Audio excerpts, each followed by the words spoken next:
Hey guys, and welcome to Whiskey Charlie Friday Night Fights with Moe and Kev. We're going to be screwing around tonight. It's going to be a standard Whiskey Charlie show, but I think we'll have a lot of fun. A little bit of whiskey, some war games, and a whole bunch of shenanigans, I'm sure. So, hey Kev, how's it going, man? I'm good. I'm excited to actually play something opposed. Yes, it's going to be fun to finally get a game in, aside from just playing by ourselves with ourselves. Wait a second, that came out wrong.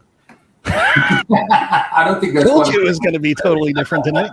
That's hilarious. Welcome in to everybody who's joining us tonight. We got a bunch of people here. We've got John Longshore, who's giving us traffic reports in the Soviet Union, and says that we have Soviet Metallica playing. And we've got Down in a Hole. We've got a couple of games in the queue ahead of this, but this will hit the table before long. Great timing. So awesome. Great to hear that.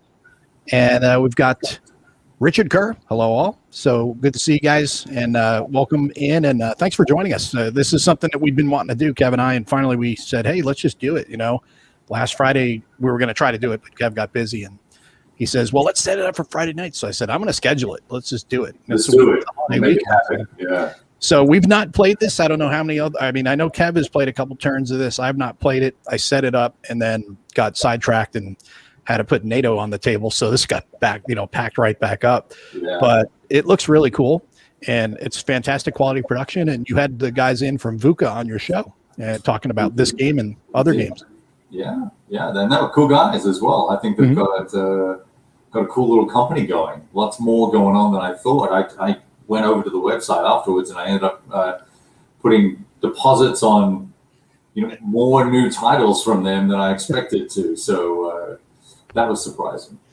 Well, Red Storm is the one I'm really looking forward to. Yeah. It just looks awesome. Yeah, it does look awesome. And they've got that this same system with Africa as well. So I forget what the battle is now. I think it's Gazala, basically. So I have no idea. That could be triple. We got Charles here, and we've got Rough Swordsman. How's it going?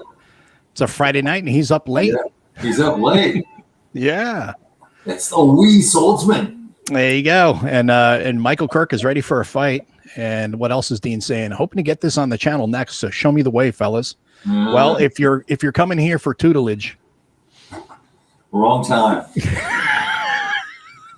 Wrong time, because we're going to be just grinding our way, having some fun, rolling some dice, and there may be some alcohol and some swearing. So there definitely will be. Send your children out of the room, because we're getting after it. Yeah, definitely. This is not your. This is Whiskey Charlie After Dark. Just a heads up on that. So that's the best way to put it. I've even muted my phone, so now there you go. I got mine here. Hopefully work won't call, and if they do, I'll just be like, sorry, I didn't hear you. The phone was on the charger. Like, we saw you on YouTube. Yeah, Stig's in the house. Stigler. Red eye, nice. So Dean's saying it'll be fun. All right, so do you want to share your screen? You want me to share mine? You doing OBS? Why don't you show us? No, I just got the regular Vassal. Yeah, let's just punch it. Just punch the screen. Yeah, just do yours if you want. Okay. Okay, so I think that'll see better. Yeah, and then we can take ourselves off the screen once we get going. Good news is these pictures the images look pretty clear for us. Hopefully they're good for the folks. Well, let's take a look. I'm going to jump over to YouTube itself and see. Yeah, no, it's pretty good. It's pretty good. It's exactly what I would expect. A lot better than when I was playing Dak with Tony. It was terrible. There you go. So how does it look for you guys? Look good? Yeah, I think that looks good. If you have any comments, make them now. So basically what we're doing is, like I said, Kev's played it already a little bit. I have not. Which means nothing. But we've got all the stuff here, and we're going to basically work through it. Yeah. And we haven't even chosen sides. So we've got a couple different ways we can do this. We can either roll it off, or we could let the crowd decide. Oh. Who wants me to be Germans or Russians? Who wants Kev to be Germans or Russians? Post it up there in the chat, and let's see. We'll do it the democratic process. Do we know how to do that anymore? Oh, we do. Oops. Did I say that out loud? Sorry, people. Whiskey Charlie After Dark. So whoever wants to see either one of us on either side, post it up here in the chat real quick. Otherwise, we're going to have to decide. And looks like Richard Kerr has said KRV needs to be the Russians. So, and Charles has voted for me to be the. Oh, look, it's even. Look at this. There we go. So we got 1 for the Russians, 2 for the Germans, 2 for the Russians, 3 for the Russians. Looks like I'm Soviets then. Yes, Soviet. And Stigler says, I've seen his Germans. Is that good or bad, Stigler? I'm not sure. Germans get 3 free goes. Yeah. There you go. Yeah. Okay, so they want you to be Germans. So what we'll do is I will go ahead and select Soviet. And you can go ahead and select the Germans. The Germans. I'd be the Soviets. All right. Yes, when we play, at least I do. I have a tendency to do really bad accents. All right, that's pretty funny. All right, here we go. You can be brave Russian people. Yes. All right. So well, it's pretty easy to get started.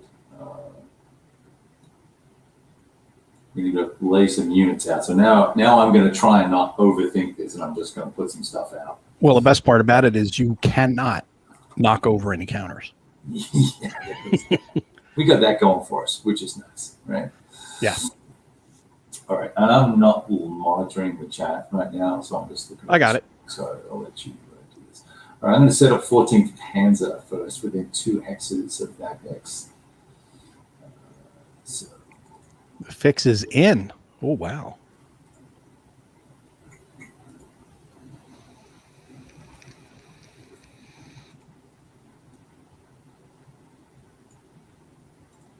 Everybody pay really close attention to this setup. Kev's definition of 2 hexes from is a little different than everyone else's. Oh, come on. It's within 2. That's what are 2. you doing? What are you talking about? I'm just kidding. Don't stop. Hey, we got to start the shit already, you know? Now I have a minor piece of OCD here. I wanted to have all the same regiment. Yeah, see, here I go. I'm actually going to swap this guy out. Look at these cool high-speed units too. These little motorcycle units. I suppose I should be using those, but let me just do this. Of course, the smack talk has already started. That's the point of Friday Night Fights.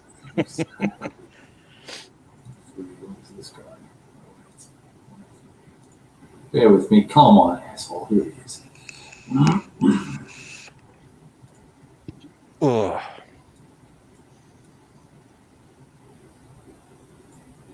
All right. So we got 1 regiment there. And these guys. These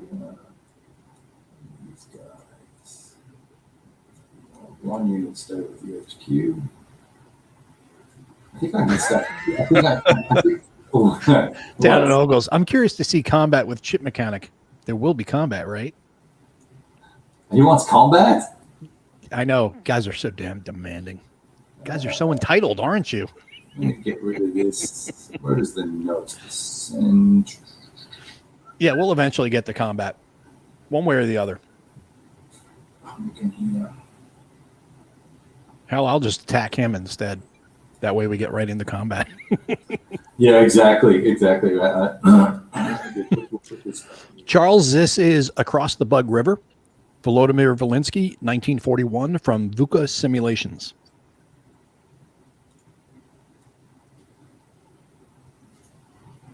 One, two, three, four. All right.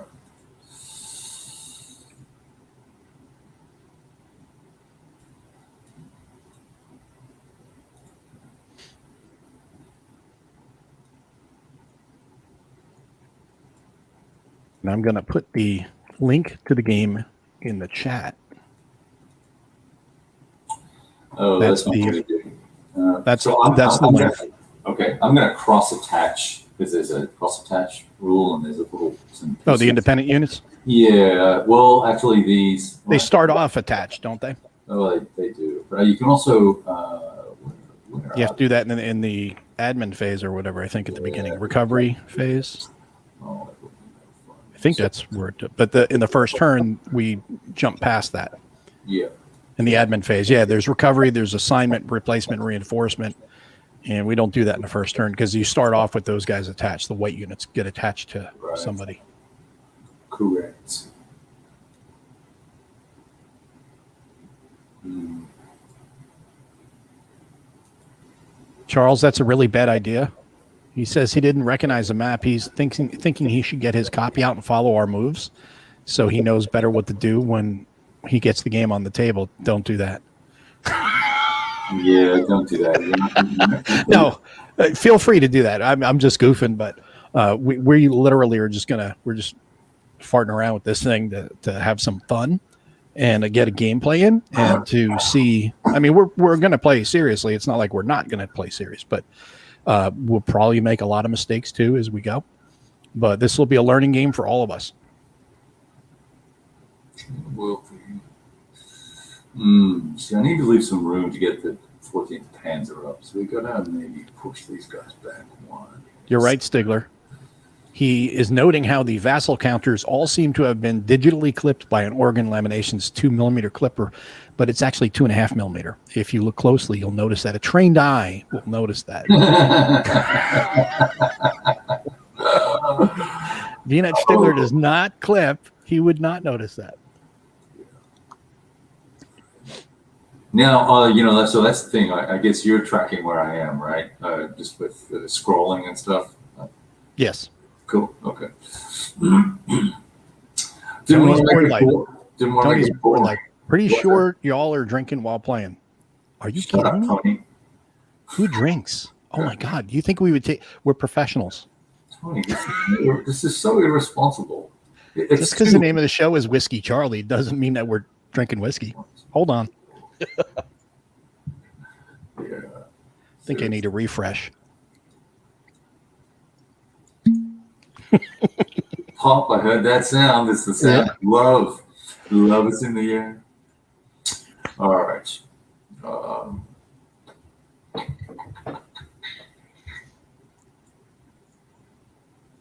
Yes, virtual clippers are easier to squeeze and they don't break. 1, 2, 3, 4, 5. Got it. Okay. I'm hurrying, folks. Here we go. Where's 131, 132? Let's switch this guy, and keep these regiments together. Stigler says, I've been known to threaten creating a VMod with little nibs on the counter art. One day I might just do it just to mess with the OCD amongst us. Wow, that's so wrong. That's harsh, dude. That's really harsh.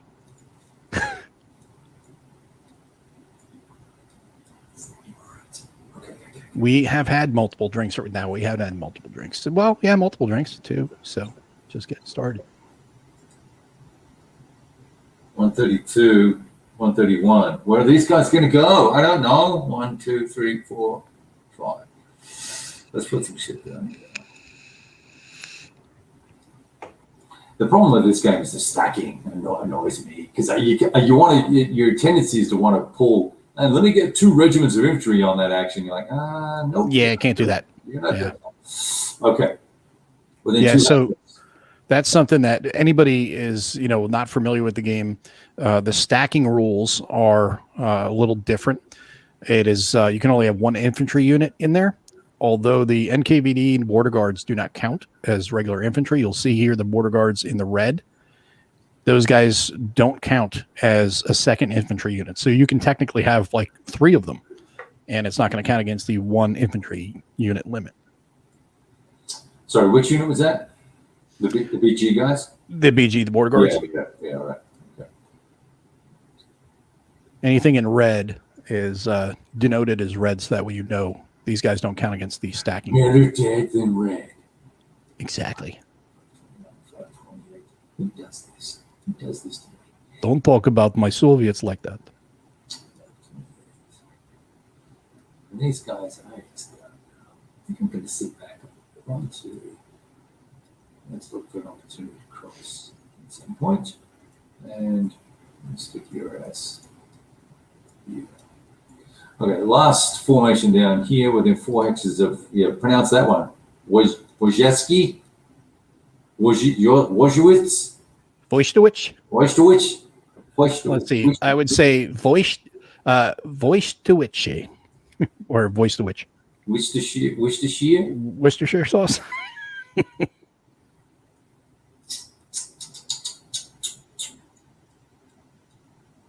Look at the 70th. 70th are ready for action. Like bringing it 1, 2, 3. I think we'll start here with the 50th. No, we're actually good at 1. Where is Wojtowicz? No, it's like that. 1, 2, 3, 4. I can go here. Ooh, very sneaky. I like it. Tudorkowitz. The only problem, because you, all right, never mind. He said talking to himself. Oh, my screen locked up for a second, so let me just. Yeah, no worries. It's locking up. It's really? Yeah, the Lassel is locking up. Let me do this. Let me get rid of some windows. Let's go changes. Tony is saying that he's Tadini says at Rough Swordsman Wargamer, looking forward to tomorrow. Missed you guys, been crazy busy. That's because he's never on his own show, and that's why tomorrow. You haven't told him, Dean? I'll let you tell him. Here I am stirring a pot, just causing shit for shits and grins. What are you doing? What are you doing? I'm just busting their chops because Tony's like, I can't wait to be on the show tomorrow. So I made him think he's not going to be on. Oh yeah, newsflash, right? Yeah. Okay. All right. My Vassal model is locked up. Really? Yeah, it's not letting me do stuff. So, can you save the game where you are, please? Yeah. And then I'm gonna log out, log back in. Okay. And I'll be right back. I don't know what's going on. Just do a hard reset, close Vassal. Yeah, that didn't even move anything. It's still here. Really? Yeah, just give me a second. Boom, there we go. All right. This live TV here, folks.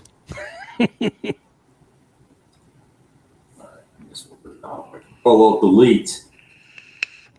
Let's kill this. So I'll stop that while you pull that back up, and we can hang out for a second. Yeah. And chat. Dean's like, hurry up, Kev, the sun's coming up. How can you tell? You're in England. Do you ever see the sun? It's always raining over there. What's going on, bro? This is weird. Control delete. Are you still in? It shows you in here still. Yeah, that's just a shout out. It's okay.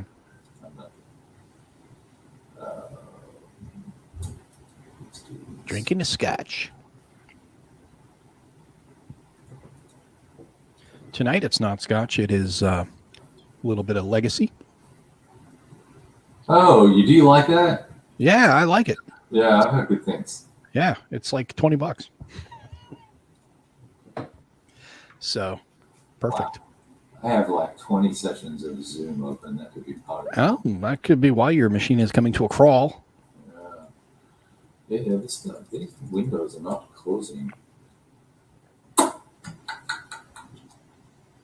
All right, well, this is entertaining. Not. What can I do? Bama retired grunt Scott Blanchett says, this is my last gaming before a week's vacay with the wife. Going to read some rule sets, but no gaming for a little less than a week. So let's get to killing.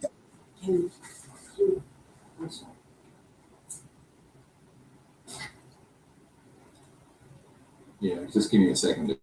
Yeah.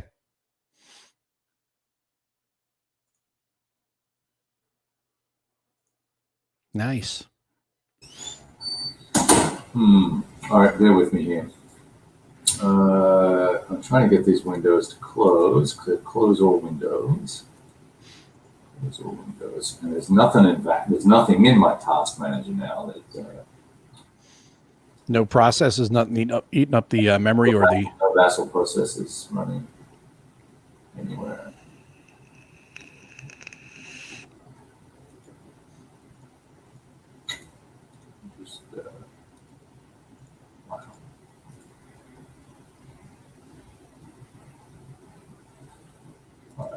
Let's close Java. Let's see what that does. Boom. Oh, wow. Look at Tony. Yeah, that fixed it. I closed Java. All right. Let's do this then.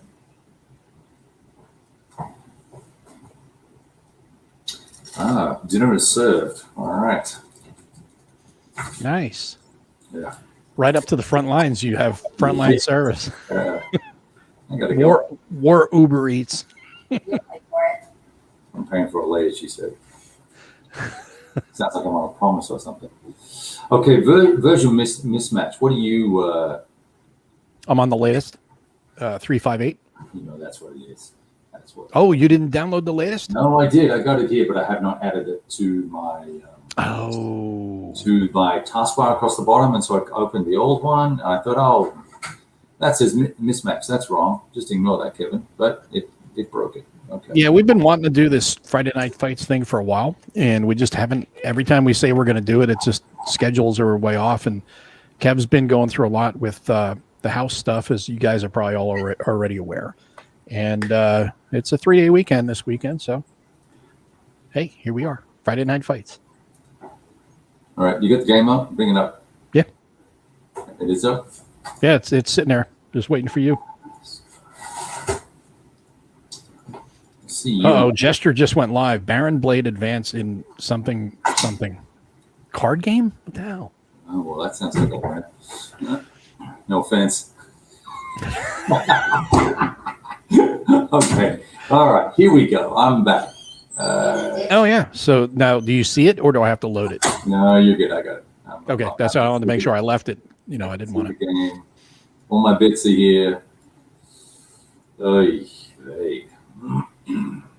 All right. So we were down the bottom somewhere, moving units, and I was actually just about done. I was going to put this guy here with the HQ, and I have one unit from the 150th, and we're going to stick him over there with the other guys. Okay, so I'm good to go. So now, he said, squinting at the screen, we're going to roll a die. I'm going to roll a die for my activation points, but I have to say who I'm going to activate first. And I think for shits and giggles, we should, you know what? Oh, yeah, we got to pull that thing out here. Let's see which chart. Yeah. No? Or do we have to use this? I would just use the track sheet for solitaire play if you want, or we can just transfer them to the... It'd be easier for solitaire play for everybody to see. Yeah, it's all on one thing, and then just zoom in, right? So I am, that's right, the Panzers only have 4 activations. So I'm going to activate the 298th, I think it is, the blue dudes. Okay. And so I'm going to move it. Well, it stays there because I got to roll first because we're on the 6 table. I'm going to roll a die. I guess I'm going to use the blue die. It's the red one should be so here, right? And I roll a 9. See, now this is much better already than the last time I played. The first time I played, because that's going to get. Wait a second. There's a new rule on the first turn. There is a negative 60 RM on the charts. Yeah, re-rolls, right? Good luck. Yeah, so you get the battle luck. Shit. I get 6 action points. So I'm going to put that down here. I don't know if they can see that or not, but trust it. Where are you putting it? Oh, yeah, your AP. Yeah, there we go. And now I'm going to move this down 1, right? So now I have 5 activations left. And if you bring up the charts, I think it's charts B, show them the action points table, and that'll let them see the how I got those points. You know what I mean? Yeah. Oh, it doesn't stretch. That's right. I have to zoom in. It's actually chart A. Chart B is the combat variables. Yeah, so the action points, you can see column 6, and I roll a 9, I get 6 action points, and we'll be able to follow along the movement and stuff. But the first thing I'm going to do, and this is going to be a dicey attack, but we're going to just do this right off the bat and see if we can't get some love going. So I'm going to zoom in around the use style Lou, yeah. This guy, that place. yeah. Special rule, term 1.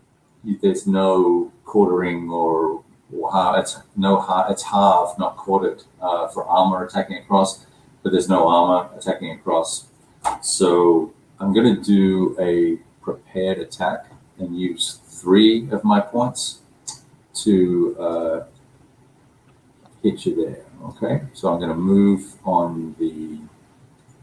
Where did the table go? You go after that infantry unit or the headquarters there in the city. Yeah, so I'm going to move the track sheet down 3, so down to 3. I've got 3 action points left now. And we're going to do a prepared attack right off the bat and try and see. He moved it there to 3 because it was at 6, just so everybody can follow along. Yeah. And so we need the chit card. And which guy did you move? I haven't moved anybody. Okay. This dude started adjacent, right? This guy. He started adjacent, right? Mm-hmm. The first, the 526. Mm-hmm. That infantry unit there, yeah. Yeah. So here's what we need to do. I'm going to get the chit pool table, chit pool cup, which is somewhere here. I'm going to pull a chit out and put it on him. Is that the combat multipliers? Yeah. I'm going to turn it over and we're going to see what we got. And I got to pull one. That's really bad. So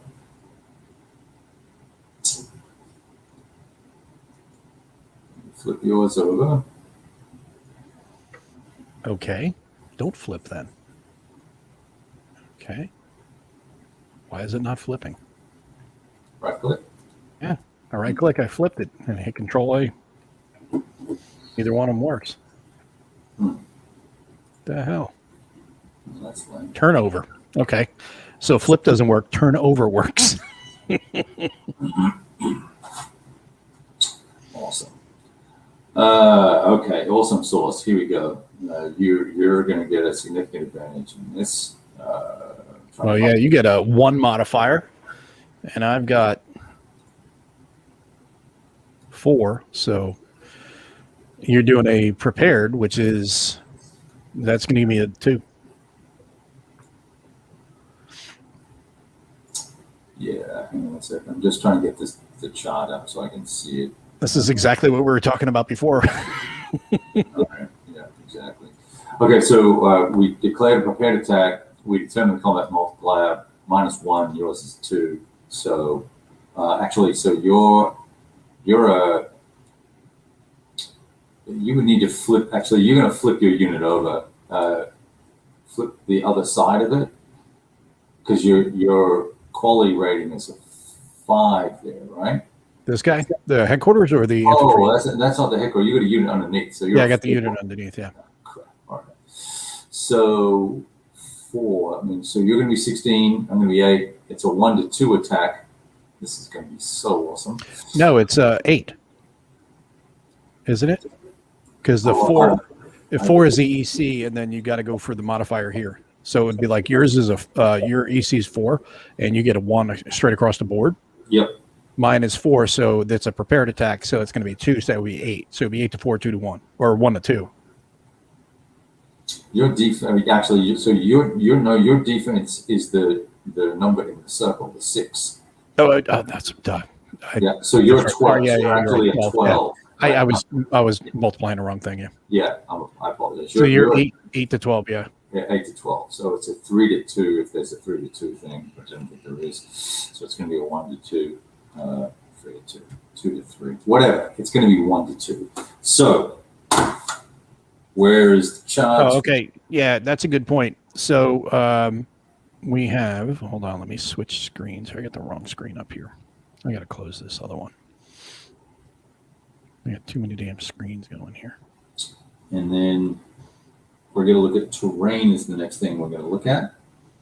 Okay, so what we're going to do is real quickly, we're going to explain these modifier chits. And these are the combat modifiers here. Awesome. This is what your variable strength counters. And Kev has said that he's going to do a prepared attack. There is a hasty, a regular, and a prepared attack. 3 different types of attacks. And what you do is you randomly draw this combat chit here. And like he draws 1, I draw 1, regardless of how many counters. Like if he had 3 counters in the hex and I had 3 counters, we only draw 1. But then you do the multiplier per unit. What you do is you see this number on the left-hand side. We'll just look at my unit here, the 4. That is the efficiency rating of the unit. And then what you do is you go down here to the 4. And you see how it's got the red 1, the black 1, and the green 2. The red 1 is the hasty attack. The first column, I should say, is the hasty attack. Then it's the regular attack. Then it's the prepared attack. So the modifier here for me is a 2. And like Kev was pointing out to me, my combat strength is a 6. So it's 6 times 2 is 12. For Kev, he's at an 8. And his modifier is 1 straight across the board because his efficiency rating is 4. So it's going to be 8. So it's 8 to 12 is how that's going to figure out the combat strengths. Does everybody follow that? And too bad if you don't. So what's that? Too bad if you don't. So we're going to go Bridge Bug River, which is going to be yeah. Which is going to be where is I got to look this up. I think it's just going to be whatever the terrain is. Is it the hex side or not? It's the village. So you're in a village. Well, yeah, you're going to get the village thing. Now I got I don't need this. Box. Yeah, village marsh. There's no hex side, it's the hex. So terrain type is going to be road, railway, stream, bridged stream. No, that's Bridge River. Bridged, but is that Bug River? Bridge Bug River. Yeah, Bridge Bug River is going to be other terrain. That's going to be a combat multiplier, but it's changed for the first turn, right? For this particular bridge. Good thing you know that because I don't. And one other, and it's actually down the bottom underneath the terrain chart. It says first turn only. And then we're going to look at the terrain in the hex, which is village. And we're going to go to the, here it is, 2 to 3 column. They must have known I was coming. Okay, hold on. Let me see. 2 to 3 column. And then we're going to subtract -2 to the DRM because that's the first turn doohickey versus a -4 was what it would normally be to attack across the river. And that's a function of the Brandenburg regiment that prepared the bridges to be crossed. Okay. So I'll let you explain that because now I had to get that the right chart up so that way everybody could follow along, and I could actually follow along too because you understand this better than I do. Okay. So we're looking at the combat results table. We're looking at the 2 to 3 column for Village Marsh, and that's why they have that nifty little tool that comes with the game. Oh yeah. And so you can just align that like so. But now what we're going to do is go, okay, I'm doing a prepared attack. So it may be more than 2 to, it may be better than 2 to 3. So let's see what we get. We get combat support for units of the same formation. I don't have any adjacent. So the smart guy who had been doing this correctly would have put a guy here, right? Yeah. But I didn't, so that's okay. And then we're going to get combat support by units of another formation. We don't have that either. But we do get HQ support. So I'm going to add the 5 points, I think it is. 5 points for the We have 5 total, right? Can you use all 5 at once? You can use all of them as many times as they like. Okay, cool. So as many times or only once? Many times. Oh, nice. During the combats for the turn. So you don't. My question was, you don't exhaust it in the first combat. You're not limited to the 5 points per turn. I don't believe so. No. Okay.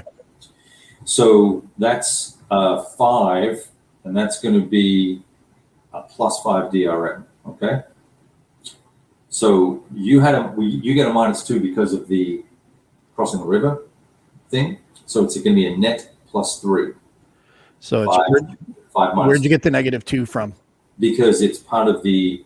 If you go to Bridge Bug River, see it says -4, but it's on turn 1. It's only -2. because of the first turn only German attacks through That's bridges in Ostulia and Viga Don, whatever. Yep. -2 DRM to combat AFV units have half tank points modifiers. Yep. And I got no armor going in on that attack there. No, it's all infantry. Yeah, which is one of the things that I think you are actually allowed to attach at setup 14th Panzer units. But let's just keep going for the sake of the argument, and we'll just do this, all right? So on 3-2 column, I'm getting a +3 on my die roll. It's, 2 to 3 column. In Village Marsh, I'm going to roll a die just to get things going. Mm-hmm. And I roll a 3, +3 is 6. You go down to the 6. It's a really horrible roll. I lose 2 and I have to do a morale check because it's a red result. And yes. you lose 1. Okay. So are these single step or double step? So now we're using the strength counters, right? So that's right.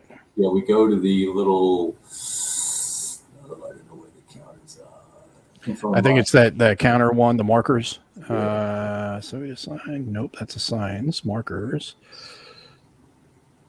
Stop.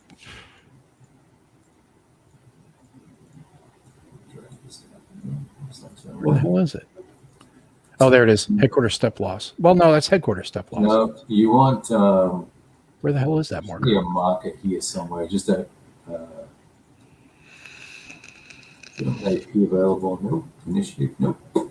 Yeah, I don't see them. I get that bug. They've got to be in here somewhere. Pardon the delay here, but let's see. Maybe it's under units. There should be a marker here somewhere. Maybe it's under units. Losses. Well, this is it. I don't know why it says HQ step losses. It shouldn't say that. But you use these markers. So you are let's. Oh, there it is. Okay, yeah. Yeah, but before you take a step loss, let's look at how step losses are taken because they're distributed a particular way. If corresponding combat result is at least 1 step loss must be taken. Okay, so you will lose 1. If the defender attacker's result is printed in red, he's got to do an EC check, or that's basically rolling against his morale value, that white number on the left. So I've got a 4 for my guy, so I've got a roll. You don't. Mm-hmm. I roll a 3, so I'm good. Successful. Yeah. Yeah. The second combat hit, if the defender's result is 2 or higher, is variable, right? And we don't need to deal with it right now, but let's just read it so people know. Real quick, any unit that failed an EC due to a red result is forced to retreat, so they have to retreat. Any unit that passed the EC or the result is not printed in red, the player has the option to perform a voluntary retreat, or he can lose a step. All further combat results must be taken as step losses. So I have to lose 1, and I'm an 8, so I'm going to grab this guy. I'm going to make it a 7, rotate. And I'm going to retreat 1. And I'm going to, I see this is where I've screwed myself because of the retreating and stacking. I think I have to keep retreating through my guys. This is going to be a nightmare. We're just going to do this. We're going to take 2 step losses because that's who we are. So I'm going to rotate this one more time. Actually, you put it underneath the unit, right? Yeah. Okay, so that was a spectacularly useless attack. I'm going to use one of my. So that combat's done. I'm going to now use my next action point of the 6 that I have. He said, looking for the rule that allows us to move across the river. Trying to find that other chart. And here it is. So you're going to use, you got 3 APs left. Yeah, I'm going to use 1 to do boat movement. I'm actually going to do this. See, I can actually activate the same unit again if I wanted to, but what we're going to do is activate this guy. Now, I believe boat movement can go I just want to make sure I can go into a Zoc. I know the pontoon Giants boat. versus Dodgers. You got to leave a war game for a baseball game. Oh, you're kidding me. You This can is watch. why- You can have the baseball game on and watch the war game and listen to the baseball game where something happens every 10 minutes. This is the problem. People complain about not having time, right, to play games and they go watch baseball. Yeah. Just saying. Only 2 German Lego units across the Bug River hexads per formation activation. The unit begins its move adjacent and pays 1 additional movement point, and we're good to go. All right, so this dude moves to here. And I spend 1 of my points. I'm going to find the little chart again. Here we go. Okay, so because I had the chart up there, he moved into 1909. Yeah, moved in 1909. And that's an extra movement point. I have 3, so that's 2. And I can go to, I'm in a zone of control, so he's going to have to stop. Okay, so now I'm going to move another dude, and I'm going to do this so that I'm going to move this guy, and he is going to move out of the way since he's basically Fugard. And Zocs don't go across the Bug River, so that's the second, that's 1 more movement point. And now I'm going to move this dude here. How much does it cost to move into a marsh? Let's see if I can do this. If I can do this, I don't think I can. Marsh is 1.5, so that's 2.5. If I use boat movement like that to there, okay. See that from Strasau into the marsh, yeah. You good? There you go. So you got the boat movement going. Yeah. So you don't need to use boats into a marsh, do you? I got to cross the stream. Oh, okay. Yeah. Don't cross streams. Never cross the streams. Exactly. There's so that's an activation. We're done, right? Everybody's within HQ range of 10. I'm going to do my next activation now, and I'm going to activate the 14th Panzer because I've had it with that piece of shit unit across the river, and we're just going for it. I'm going to roll huge right now, so I'm dropping down the activation level. Well, I'm not going to do that yet because I'm going to roll the die. So now he's used all his APs. Yep. So now I'm going to activate the 14th for my second free activation, and I roll a 6. Beautiful. So now I'm dropping that down 3. To the third column, right, to the third formation activation level. I was on 4, and I rolled a 6. I'm only going to get... Which one are you activating? I'm sorry. 14th Panzer. 14th, okay, yeah. Yeah, so he went from 4 to 3. Yep. So now he's at 3. 4 activation points. So this is where you get hosed, right? So yeah. So I'm going to move for 1. I'm going to go to here. I'm not having any adjacent. See? All right. I'm going to do this. I'm going to go, that's 1 activation point. And then I'm going to use 2 activation points to move that to there. And then I'm going to attack with that same unit across the river again. Who said there was no action in a war game? So let's do this. I've only got 2 points left. So that means I can only conduct a regular attack. Because if you look at the action point costs, a regular attack is 2 points. Okay. So I'm going to pull a chit, and we're going to go for it from there. And you can pull a chit as well. Yes. And which one are you attacking first?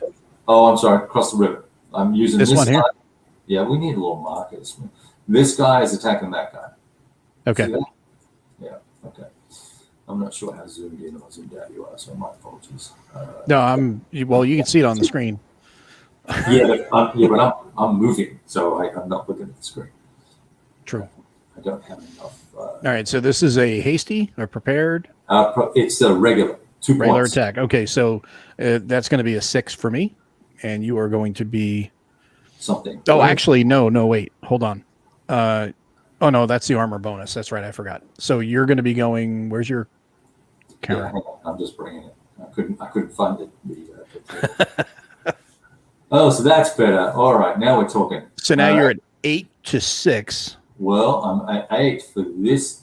Oh no, wait, we gotta go by our Watch this. counters underneath, don't we? Watch this. Haha. So for top unit. Oh, you're 5. That's right. Oh, I see. Here's what I should have done. I should have moved this guy with this step. So I'm at a 5 actually, because my strength is at 5 now. So it's 5 to 1, or 5 times 1, so it's 5. Yeah, so you're 5. Yep. And you are 8. I screwed up. All right, never mind. 5. So I'm going to multiply that by 3. So 3 times 4. Did you mean to put all those guys in 1 hex and attack from the 1 hex? Because you can't do no. multi-hex. What I meant to do is what I should have done. Instead of you, I should have moved. This was here, and you're going to let me do it, because we need to cross this river. Otherwise, the game's over. Just kidding. I should have moved this guy to here, and moved this guy to here, and then this guy's doing the attack. And I'll show you why. Because I've got 2 armored units there, right? Okay. So that's going to be 5 times 3 is 15. 5 times 3 is 15. That's 30. And then that's a 6. 9 times 2 is 18. So you're doing a prepared attack then, not a regular attack. Oh, fuck. I'm doing 5 times 2 is 10. I mean, it's still going to be massive, but 10, so that's 20. It's sneaky math. It's a sneak attack. It's a surprise. 9, and then 9 times 2 is still 18. So yeah. So I'm doing 38 factors. 38 right? to 5. Yeah. So that's 7 to 1. 7 to 1, right? Yeah. So now, everyone take a big deep breath. Now that I got that fixed, I'm sorry, I get all excited about Kev maths well. Yeah, I'm so good. Where's my calculator? What's 2 times 5? So we're back to Village Marsh at 7 to 1, which is going to be 6 to 1. Yes, because it rounds down. Yeah. Yes. So we're on that 6 to 1 column. Now I'm going to do the DRMs, and let's see how the DRM is going to be different this time. So if you bring the combat results table up for everybody. Yeah, it's right here. Oh, it's up there. Sweet. Okay. We're going to look at regular attack, and I get +1 for every hex that's adjacent that's supporting it. I only have 1, right? Where the hell is regular attack on here? In the middle, attacker. So down the bottom. Oh, there we go. Regular attack. Okay, yeah. I can use half of the HQ points. I have 15 for these guys. So 7.5 is 8. So I'm going to get a +9, right? Now. Good thing you know the math on this, because I have no idea what the hell's going on here. Listen, I'm just guessing you round up. And it's in my No. I mean the steps on this, because you've played it and I haven't. Yeah. And then we're going to, I'm assuming I'm right, but you want to check it, that's great. When Vuca comes in, they're going to be like, you did it all wrong. Yeah, totally. Yeah, and don't forget you lost a step down there, so you're not 6 times. No, I'm 5. I'm at 5, yeah, so it's going to be 5.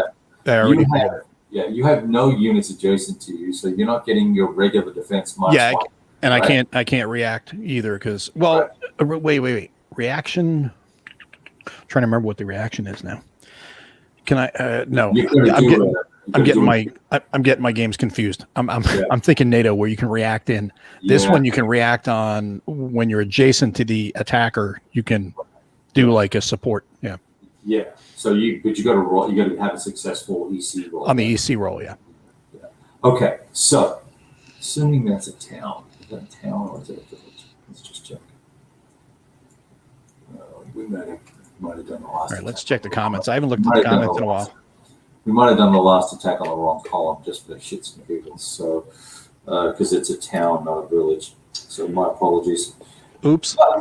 Oops. So, it's a town. I'm checking all the comments in here because we haven't looked at the comments here in a little while.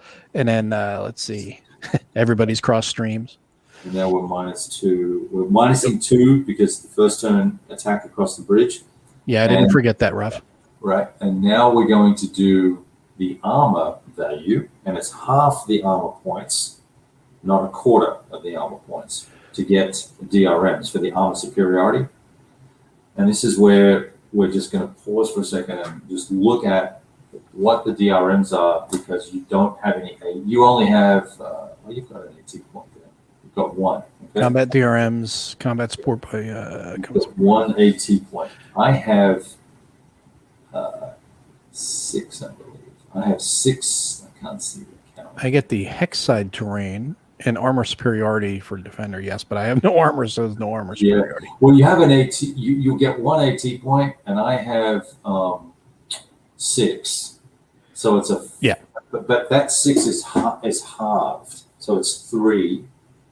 Half because you're attacking into a town or across the town, across the river. Yeah, they've all got to come across the bridge. So it's technically it's courted the rest of the game, but the first turn it's not. Yeah. So I got 3. You have 1. I believe I get a net +2 for that. Okay. Okay. All right. So you get a -2. There's something to do with hexside terrain for you. So let's just check that. I got it. Let's see. I'll pull it up on screen. -1 defender. No. Hexside terrain is yes, and it says for regular defense. Is it? Well, it says yes. What the hell is that? Is that -1 per hex or? No, that's combat. Oh, the chart is different here. I see. Oh no. Let's see. I'm looking at the chart. It's different. I'm looking at the chart. No, it's the same on the physical chart. Is the same. Oh, there it is. It's just formatted differently. I see. Okay. So I believe that. What is that? Which bridge is this? Is this? It's this one here, which is this bridge. So yeah, there's a -2 on that.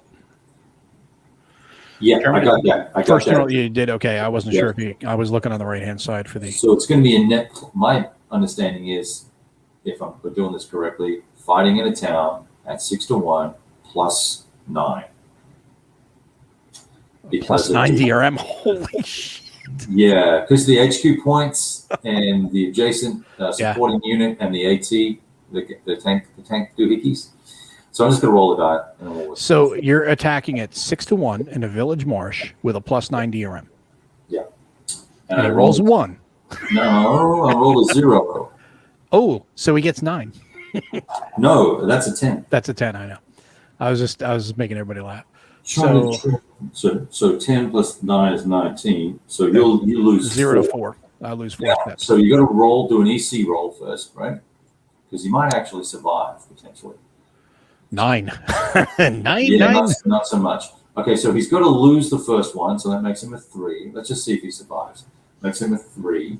Oh, and then he failed his check, so he's got to take the next one. That makes him a 2. And then all the rest have to be. He's gone. So all the rest have to be that. All right. I was just making sure. I didn't want to. I hate to take something.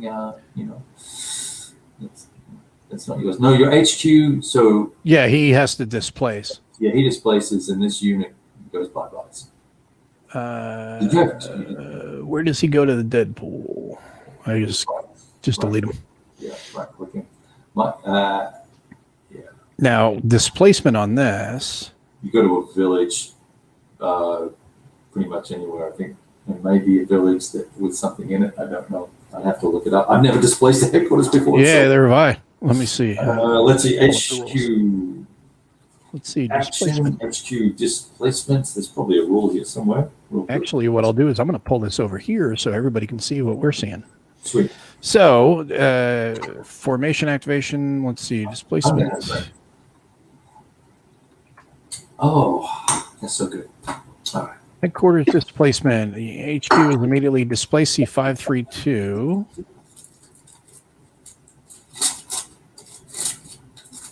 Isn't this exciting to do on your Friday nights? Watch how everybody does their searching through their PDFs, and everyone's like, "I do that too." I need to become more PDF tolerant. I tend to get frustrated. Yeah, I'm not a giant PDF fan. I prefer the physical, but I have doing the production of a video thing and then trying to play a game that I'm not familiar with and all. It's like all of it together. It's way easier to do it digitally. And being that we're all learning this, it's like, hey, let's turn it into a learning for everybody. So HQ displacement, place the HQ unit in a friendly town or village owning player's choice while meeting the following criteria. If destination X, okay, I don't need to worry about that because I'm in behind my own line. So I can throw them all the way back here if I wanted to Volinsky. You want to keep him in range of your boys. Yeah, because he's got a range of 8. So 1, 2, 3, 4, 5, 6. Yeah, he's totally in range of that guy. He's not in range of the BG units up there. So yeah. So I now get a free move. All right, I get a free action point to move. Holy crap! He's gonna have to... Which is the advance after combat type of thing. Mm-hmm. And so, cost to move across the bridge. I think it's +1 for armor. I'm going to move him to Zoria. 1, 2, 3. He's going to move into a Zoc anyway, so he's only going to get 1 X. But he's going to go to there. Yeah. All right. That was the 2 points that I used to do that regular attack. Now, I now need to activate my third and final free activation formation, and that it makes complete sense. And here it is again. I've got this set up wrong. So John Longshore says 4 years of Russian in college and graduated with the vocabulary and speaking skills of a 4-year-old. And you know what, John? Here it is later in life, and you're using your Russian speaking skills to play war games. Well done, sir. That's great. We're going to do Formation 44, 44th Division. These green dudes. Hey, John, that means battle luck, the same as it does in Russian. Schlachtenglück. Rolled a 5 for my activation points. Okay. So that is, I'm at a 6. So you're activating which unit now? The green guys. The green guys here, that's the 6th unit, or 6th, what are they? 44th. No. 44th, yeah. Yeah, 44th, yeah. And I've got 5 activation points. That way everybody can see what it is. So just so everybody can follow along at home, when you activate a unit, you will activate them over here, and then you move them down the track, and then you will roll to see how many AP you get, and then you put it down here, and then as you use them, you just go back down to 0, and then you move on to the next unit. You're such a nice host. Okay. Well, I'm trying to do right by Vuca and try to do right by everybody that's tuned in to have some fun. All right. Well, good for you, buddy. We've got 21 people online right now, so I hope you guys are enjoying this so far. And I'm throwing Kev. This is all part of my master plan to throw Kev off. Yeah. You're doing a good job. I think I can only do 2 of those boat crossings. Squirrel. Let me just quickly check that. Only 2 per formation activation. Ah, okay. See, I wanted to get Kev as he's looking through all his stuff because I got my stuff here too, and Kev's doing the same thing. And just so you know, I don't know if you guys can see this, but this is the little tool that Kev was talking about that you'll use this to follow along with the CRT to try to make sense of it when you're doing all these calculations. All right, I'm using 2 points to move 2 dudes across the river. Okay. I think those. Why don't they just swim? Yeah, I think those. Those units have to stop there because of your Zoc. I believe the PGs have a Zoc. I'm going to use the balance of all my points to do a prepared attack with this unit here, attacking this unit here. Wait, you're moving my guy? Yeah. Oh, is that the right bridge? Is that the one I'm allowed to? Yeah, it's a bridge, yeah. Is that the one I'm allowed to attack across? Which one are you on, the bottom or the left-hand side? I'm just checking. I think it's the V guy. This guy here. Yes. Is that the right? Yeah, there's for the -2. It is. Yeah, that's the one. Okay, that's the Pistulia and Vigananka, yeah. Okay. So these chappies are attacking across the bridge. Okay. Okay. So that's the only one with the -2. The other one is the one up north that we just did.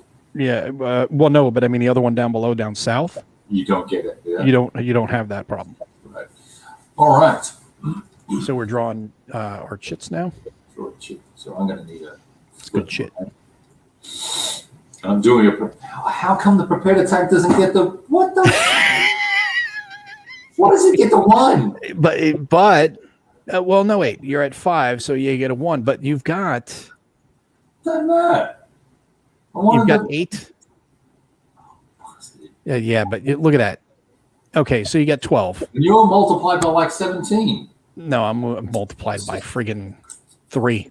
This is so I get 3. This game's broken. This game's broken. It's broken. So what do you got? 12 to 3. So it's 4 to 1 already. It's border guards, dude. They're nothing but speed bumps. All right. So I've got 8 and then 10, 12. Okay. Now you get no AT points. Nope. I get half. So I'm bringing 4 across the table. So that's a +4. +10 for this guy, for the HQ. That's 14. -2 for your stupid bridge. Makes it 12. And then I get an extra 3 for the adjacent units. This stack here, this stack, and this stack. So I said 10 and 4 is 14, 15, 16, 17, +17. +17. -2. 15. All right, I think we're good. So you're at 12 to 3. So 4 to 1. Yeah. And that is, what is Village, it? Village Marsh. So 4 to 1 Village Marsh with a +15. I roll a 5. So that's a 20. So that's 20. And that is 4 to 1. That's this column. So yeah, they die. Yeah. As expected. Greatest war game ever. Well, that's it. Did I say that out loud? I didn't mean to. I hope you feel real important when you're beating up on the poor border guards. Yeah, really. So this guy goes 1, 2 to there.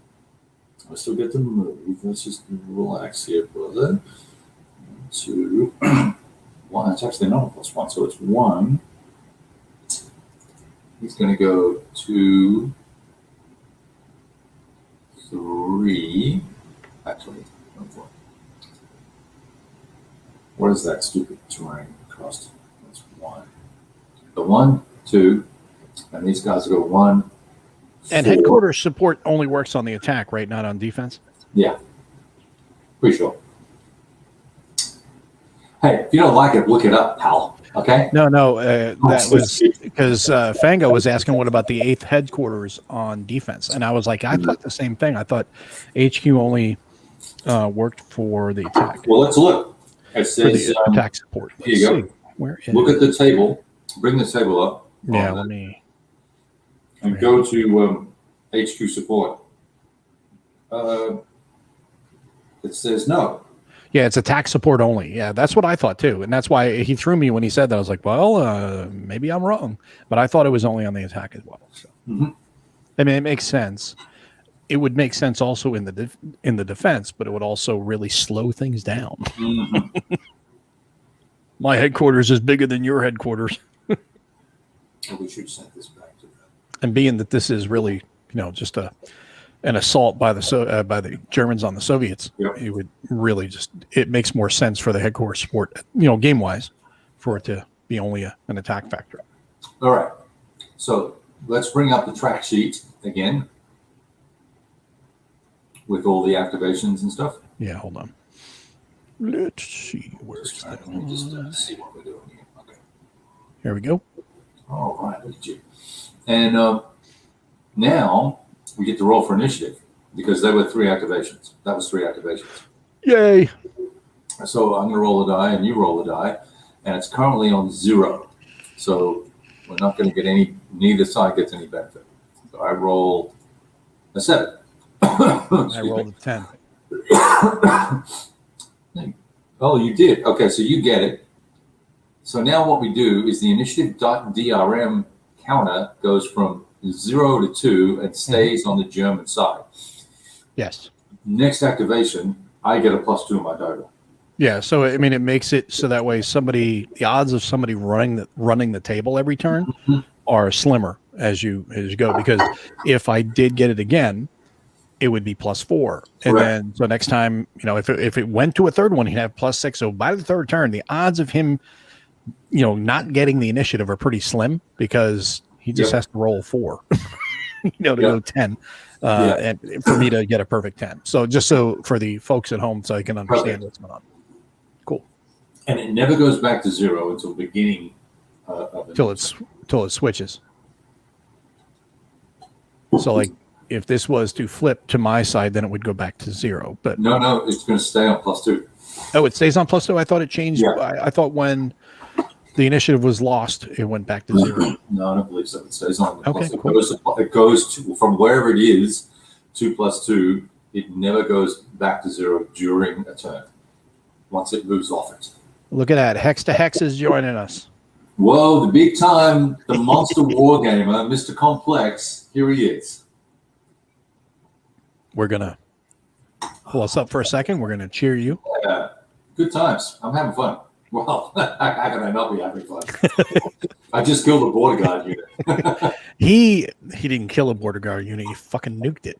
I did pretty much nuke that bad boy. That's the biggest attack I've seen in this game yet. Well, duh. I mean, you went against a border guard unit. He has a strength of 1. Yeah, I guess so. Well, And what did you bring again? You brought friggin' how many tank units? two pans of it. I guess they're battalions, and then a regiment of infantry. But that's all. Yeah, that was it against border guard unit. A Yeah. slight overkill, but hey, Well, the die roll's been better this time. When I started playing, my first 2 activations, I rolled a 1 for activation points. Ooh. 2 times. Oh, that's when you house rule that shit. Yeah, with the die roll, with a like a physical die, not a freaking vassal nonsense. And All right. the funny thing is with Vassal, have you found with Vassal, anybody else wants to chime in here in the chat, please do, Yeah. that the dice rolling bot seems to get wonky at times. Oh gosh, yeah. I mean, you'll get like a roll of 2, a 2, a 2, a 2, a 1. It's like, are you kidding me? That's why I think seriously, one of the best investments I've made was buying several. I got like half a dozen of them, those gravity dice. Right. And I'm not a big, I mean, I love dice. Everyone loves dice, but I'm not big on dice towers. And I use it in dice tower, and man, I get a good spread of numbers. Yeah. And highs and lows seem to be pretty balanced, which is pretty awesome. They don't cluster. Yes. Okay, so it's let me switch to. It's you now, so you get to pick a formation and do things. All right, I gotta figure out. Once you pull hex to hex off, so they can see. I can't. Oh yeah. I can't control the comments. Russian hackers. Yeah. Okay, so here we go. I've got. Who am I gonna activate first? Well, these border guards ain't doing diddly squat. He is in a village. No, a hex doesn't. That border guard technically could cut it. Well, no, there's no bridge. Yeah, they don't have boats, so I don't believe they can cross. I started. Yeah. Well, no, I'm thinking down here. If you're going to attack, I mean, it's not. I was just thinking about moving this guy down here because double the chances of him getting nuked. I mean, he's going to get. These guys are going to get squashed. They're just speed bumps. So screw it. I'm just going to let them die in place. Yeah. And they're way out of range too. If you're So. Soviets, they die. Who don't. All right, so border guards. So one of the activation things you can do. Oh, did you ever attack with this guy? Which guy? This guy here, the 525. 525. Didn't you move him into a place to attack? No, I just moved across. I didn't attack. Oh, you just moved. Okay. Yeah. Okay, so I didn't have the points. what I should do then is smack him down. No, what I'm going to do is I'm going to activate 82. So the 82, where the hell is 82? It's purple, right? I'm looking at the screen. 41, sorry. I'm looking at the screen instead of looking at the map. That's all. So 41 is, why is it already marked? Is this what their activations are? Where are you at? Yeah, so yeah, they're all 41. Yeah, he has 3. Okay, so then I got to roll die to see how many AP I get. I get 9. 9. Well, don't forget he's got. There's some restrictions. Hang on, so first time. Let me see what the hell. All the way down the back of the book. Oh, it can only go to 7 anyway. Let's see restrictions. Yeah, scenario, campaign scenario. 41 on page 19. The HQ tank division can perform relocation actions or displacements only within 4 hexes. So actually, you're okay. Here's the funny thing about the rules, right? It says there's a restriction, and you can only do that within 4 hexes, but everything else is okay to do. If an HQ displacement is not possible within 4, yada yada yada. Okay, you're good. Carry on. And the funny thing is, it says 9, but the max you can get 7. I'm assuming because you're on the 3 table and you rolled a 9. Yeah, you get 6. Oh, I'm looking at the wrong thing. Hold on. Where is that? So action points. Current formation level is 3. Where is it? What chart is that? It's going to be player aid. Yeah, player aid. I did not have that open. Okay, so everybody can follow along at home, and I can follow along too. We are. Scroll up a little bit. Current activation level is 3. So I rolled a 9. You get 6 points. So I get 6 points there. There's a bunch. And what's the 3 on the right-hand side? Is that the Russians? Now that's if you are trying to do a reaction. Oh, okay. Right? Okay. Which are hard to do because you got to pass your EC. And all that stuff, yeah. And I think early it's probably not a good plan until you get your reinforcements from 31st, 41st tank. Okay, so let's see. And you're going to drop this. I'm going to move your activation marker down 1. Right? Yeah, so, I'm switching charts here. I got my charts all over the damn place here. No, it's not operations chart. It's this chart. That's what I'm looking for. Okay, so 6, and he's going to move down 1 because he started off with 3. Now he's down to 2 activations. Yeah.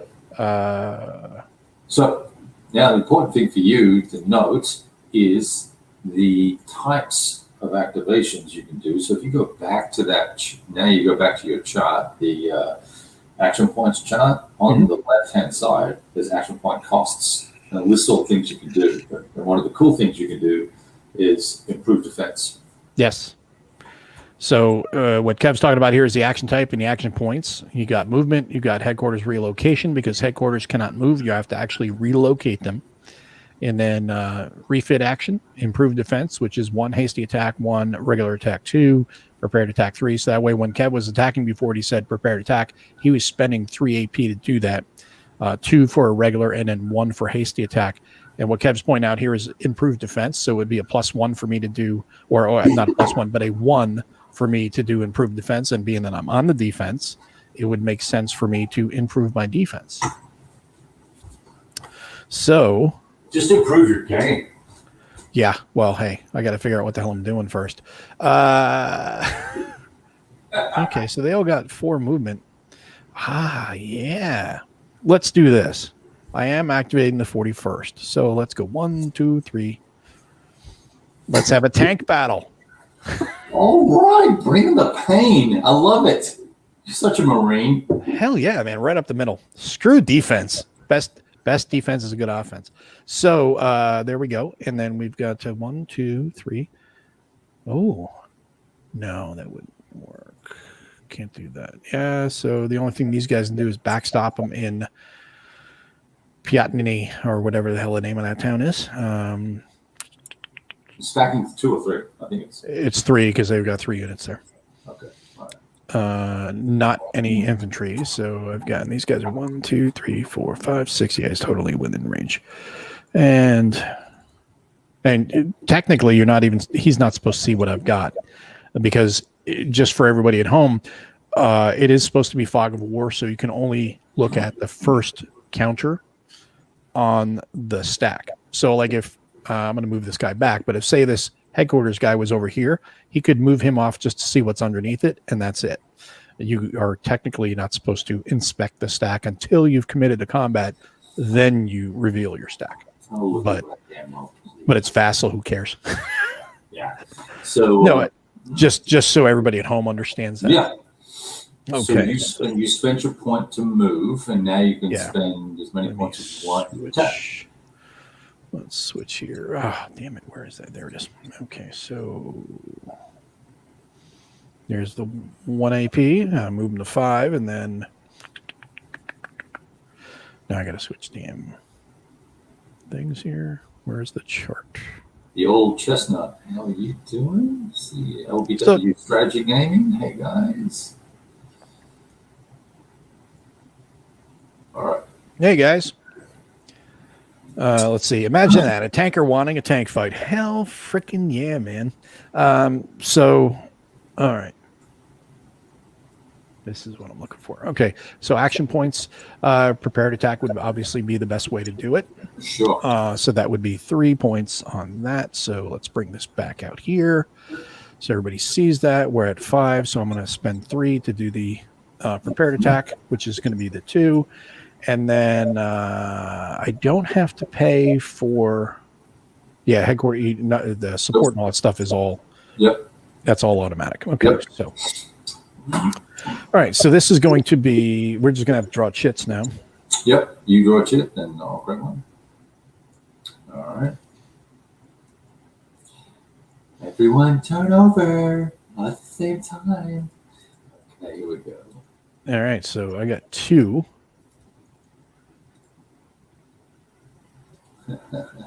So I got 30, and you get fucking 15. Fuck! I got 30 plus. Oh 48. man! I got 48. 48 to so 30 to 48. This is the way I like to fight. See, this is why I play the way I play. Straight up the gut, just start throwing punches, and it doesn't. I don't even worry about fucking odds. Fuck that shit. That's what I'm talking about. That's what you mean by just get into the fight. So 30 to 48. Holy crap, that's going to be fun. And this is Village Marsh, right? Yeah. Yep. Town. Or town. Yeah. Town. That is a town? Yeah, you're not going to like Okay. Yeah. Okay, so town. Let's go over here. I keep trying to double click to open it up. So I think it's 2. Is that 2 to 3, right? 30 to 48. Sounds close. Yeah, 30 to 48 would be 2 to 3. So yeah, I guess that would be 2 to 3. 15, 15, 15. Yeah, so it'd be 2 to 3. So that would be 2 to 3. Oh, that's gonna suck. Yeah. Unless I roll high, but I got to figure out my modifier. Now we got to figure out the modifiers. Up all your little points. Let's see how much modifiers I get. Where is my headquarters? My headquarters is right here. And what is the number for the support? 5. Oh, no. 0. 0. Oh shit, that's the middle number. Yeah. Wow, that's a worthless headquarters. Yeah. Back to the gulag with you. So what artillery support can I be expecting with the counterattack? No artillery. Don't worry about it. I'll let you know when you get closer. Here's some rocks. Throw some rocks. This is great. All right, 3 to 2. Operation Clusterfuck underway. You're attacking into a town. This is so bad. I love this. I get +1 for defensive AT, and there are no multipliers to the tank points, so it's going to be a straight up tank 6 versus, what do you got, 9 there?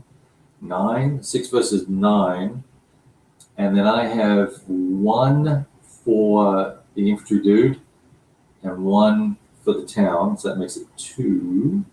So I believe I have infantry. Okay, yeah. I have 8 versus 9 there. Now let's just double check the whole. This is a little. It's not complicated. It's just a little nuanced. It's a little fiddly, yeah.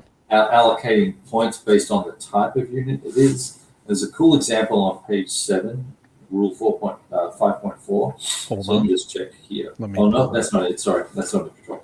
Where is it? It's the same spot on another page. Here, page 15.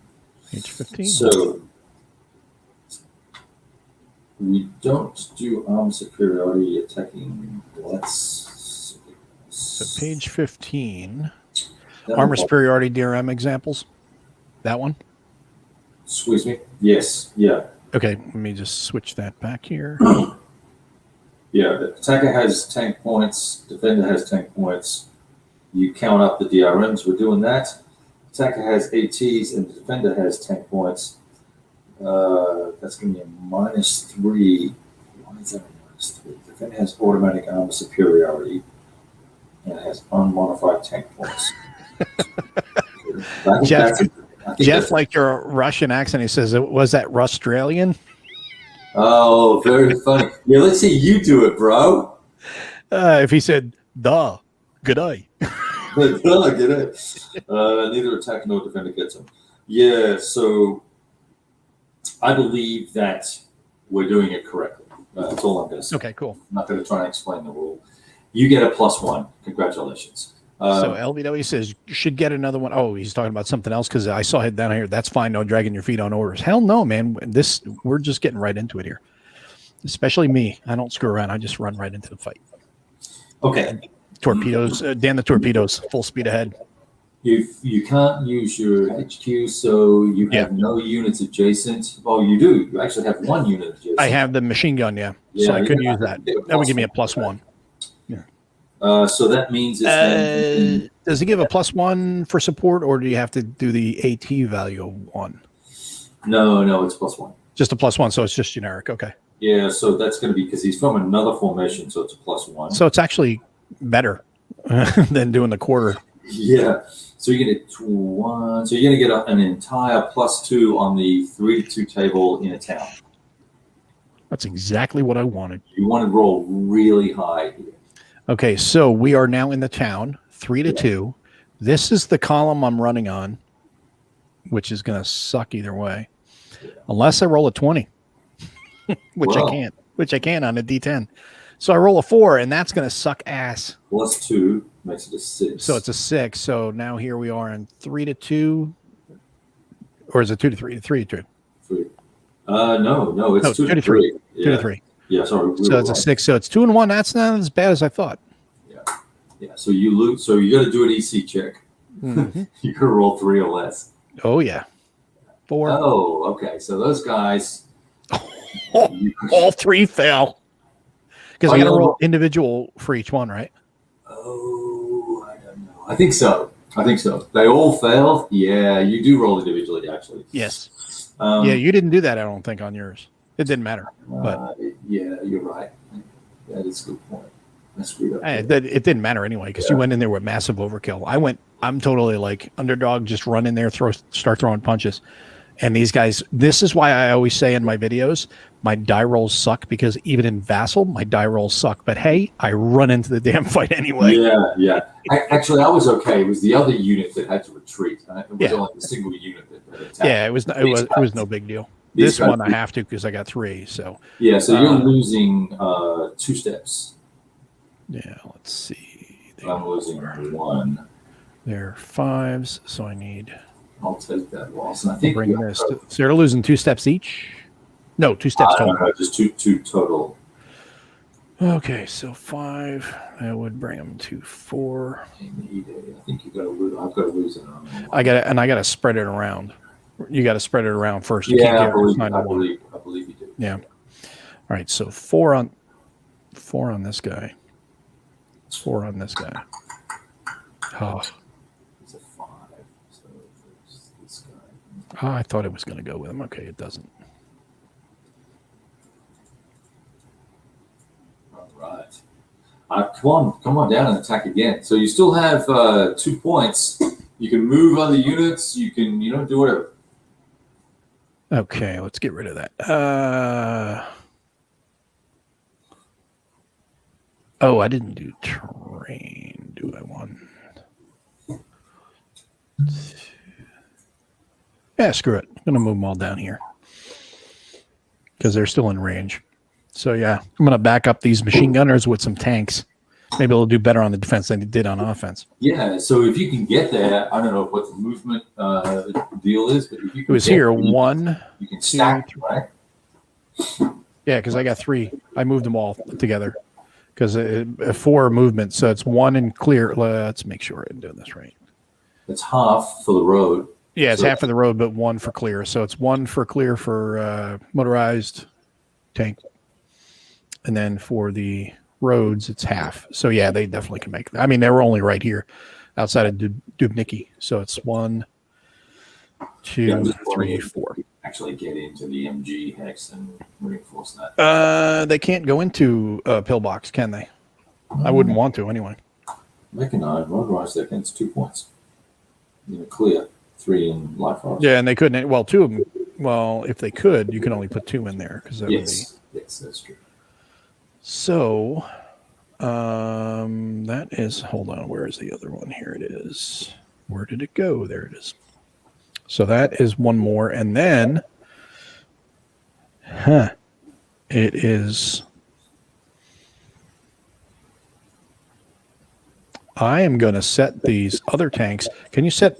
You can set the tanks and improve the defense too, right? Sure. Let's see why not. Where is? How do you mark improved defense? I don't see it under regular markers. Oh, it's just a little goofy shovel marker. Where is it?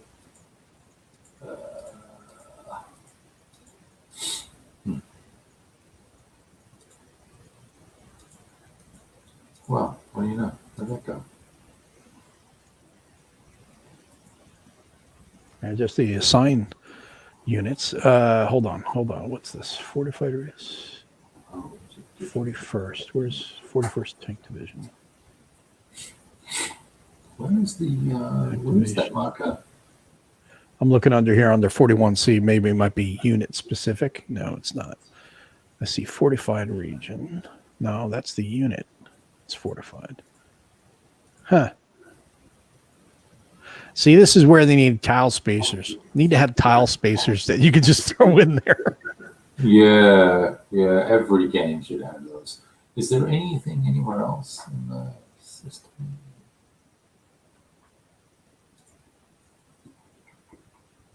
Let's see.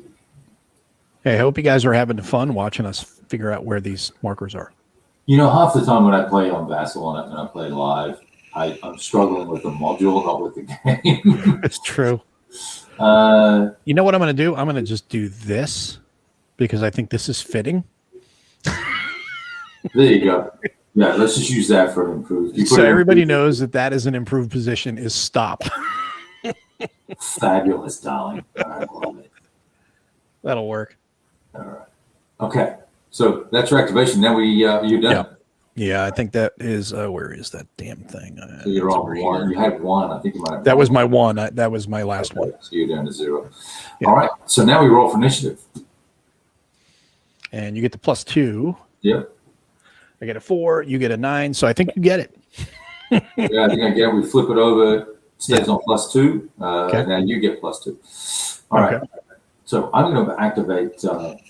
Since you're so aggressive, I'm going to activate 14th Panzer. Oh, that's right. I'm going to have 3 left, so this is what I'm going to roll. So now everybody understands in the first activation for Kev, because he's the attacker, he was able to activate all 3 units. Now we go back to a back and forth. I activate 1, he activates 1. I'm on the 3. I roll the 4. This is where it sucks, right? I got 3 points. Where is that one? So you were at, let's I was at 3. So you were at 3, which means formation activation level 3. And what did you roll? 4. 4. So that would put you at a 3. 3 AP. And he's at 3 AP. Just trying to make sure everybody can see it at home. Yeah.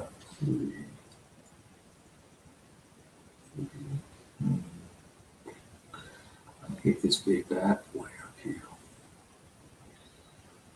Stuck him all the way down there. Nice. Dad and daughter playing war. Oh, is that Tony? Tony's getting his butt kicked by his daughter.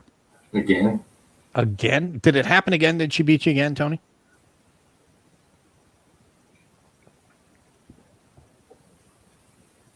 Did you tape it and put it online? You can tell how old we are when we say, did you tape it? dude, please. Come on, man. That's wrong. Right, I'm spending 1 point here. I'm going to take a risk. I don't know where the chart is. Anybody thirsty? Plunk. Yeah, I just poured some. Okay, I use 1. I'm going to use 2 points with my remaining 2 points. Move it down to 0. Do a regular attack against this MG unit in the pillbox. I think that's a really bad idea, but we're going to do it anyway. Let's see what happens. All right, so Kev has spent all his APs, his action points, and he's going to attack. Oh, yeah. Come on. So Tony says he didn't finish yet. That's going to happen this weekend. Okay. All right. So I'm going to get with my let me just. So who are you attacking? The machine gun unit? MG. Oh, sure. Doing a regular attack. And doing a regular attack, so it's a big whopping 4. Yeah. So my infantry unit is 6 rated at 6 times. So it's going to be multiplied by 3. Yeah, 18. Oof. No, 3. So it's going to be 27. 6 times 3? Oh, no, 9. 9 times 3. Sorry, I was looking at 6. No, yeah, 27. Yeah. Good try. Yeah,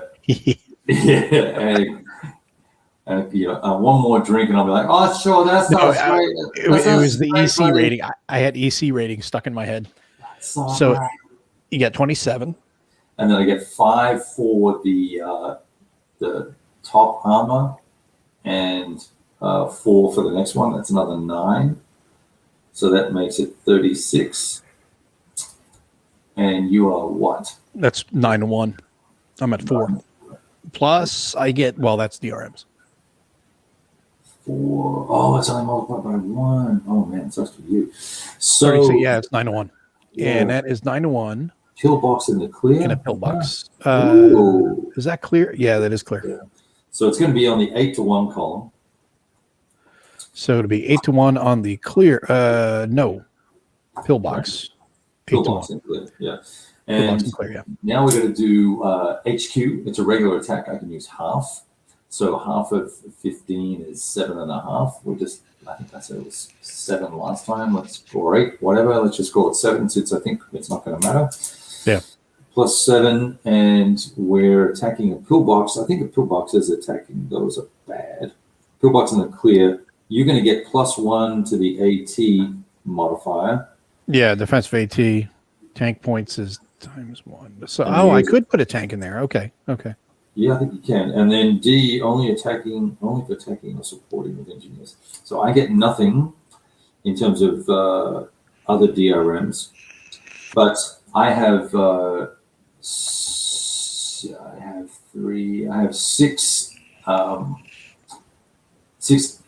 armor coming in, and you have 1 AT, so that's a net of 5, right?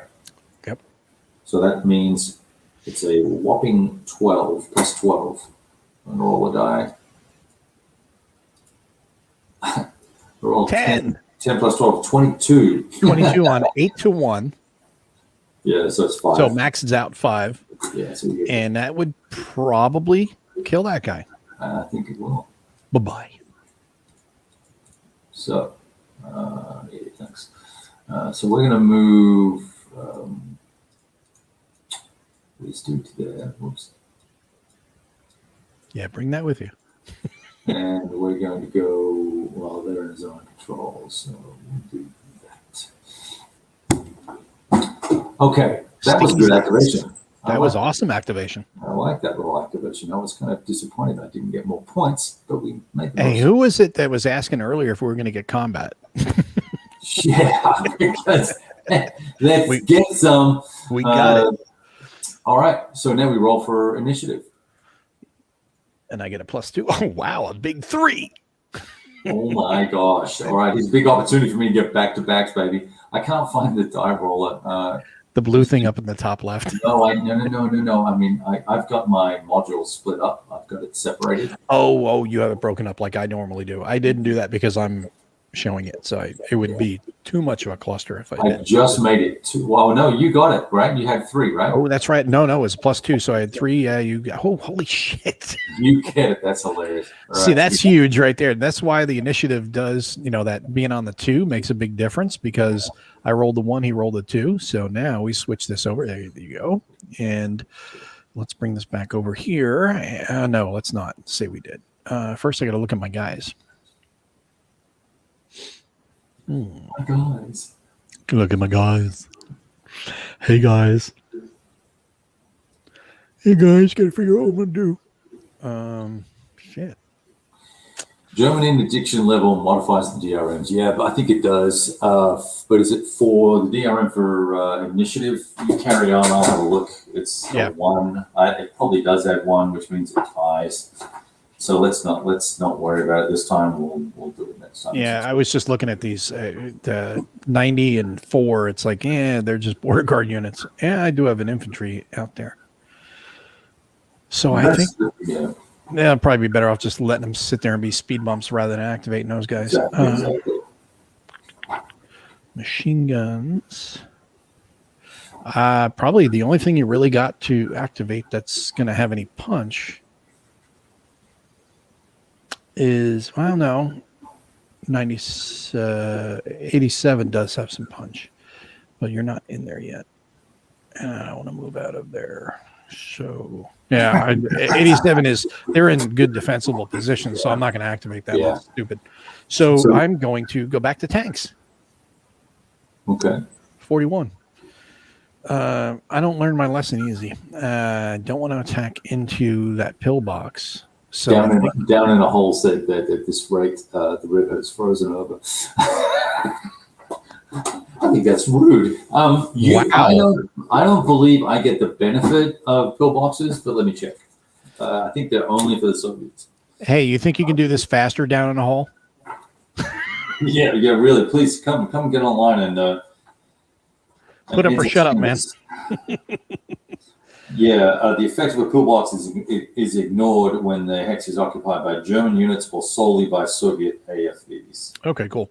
So then I'll activate. I'm going to move them down 1, roll my dice, and I get a 0. Yay! That's good. So you get. So it's turn. Oh no, activation. That was at 2. So the activation was 2, and I rolled a 10, which would give me 7. Wow. That maxes me out. Nice. So that goes over here. Bring to 7. Is this fast enough for you down in the hole?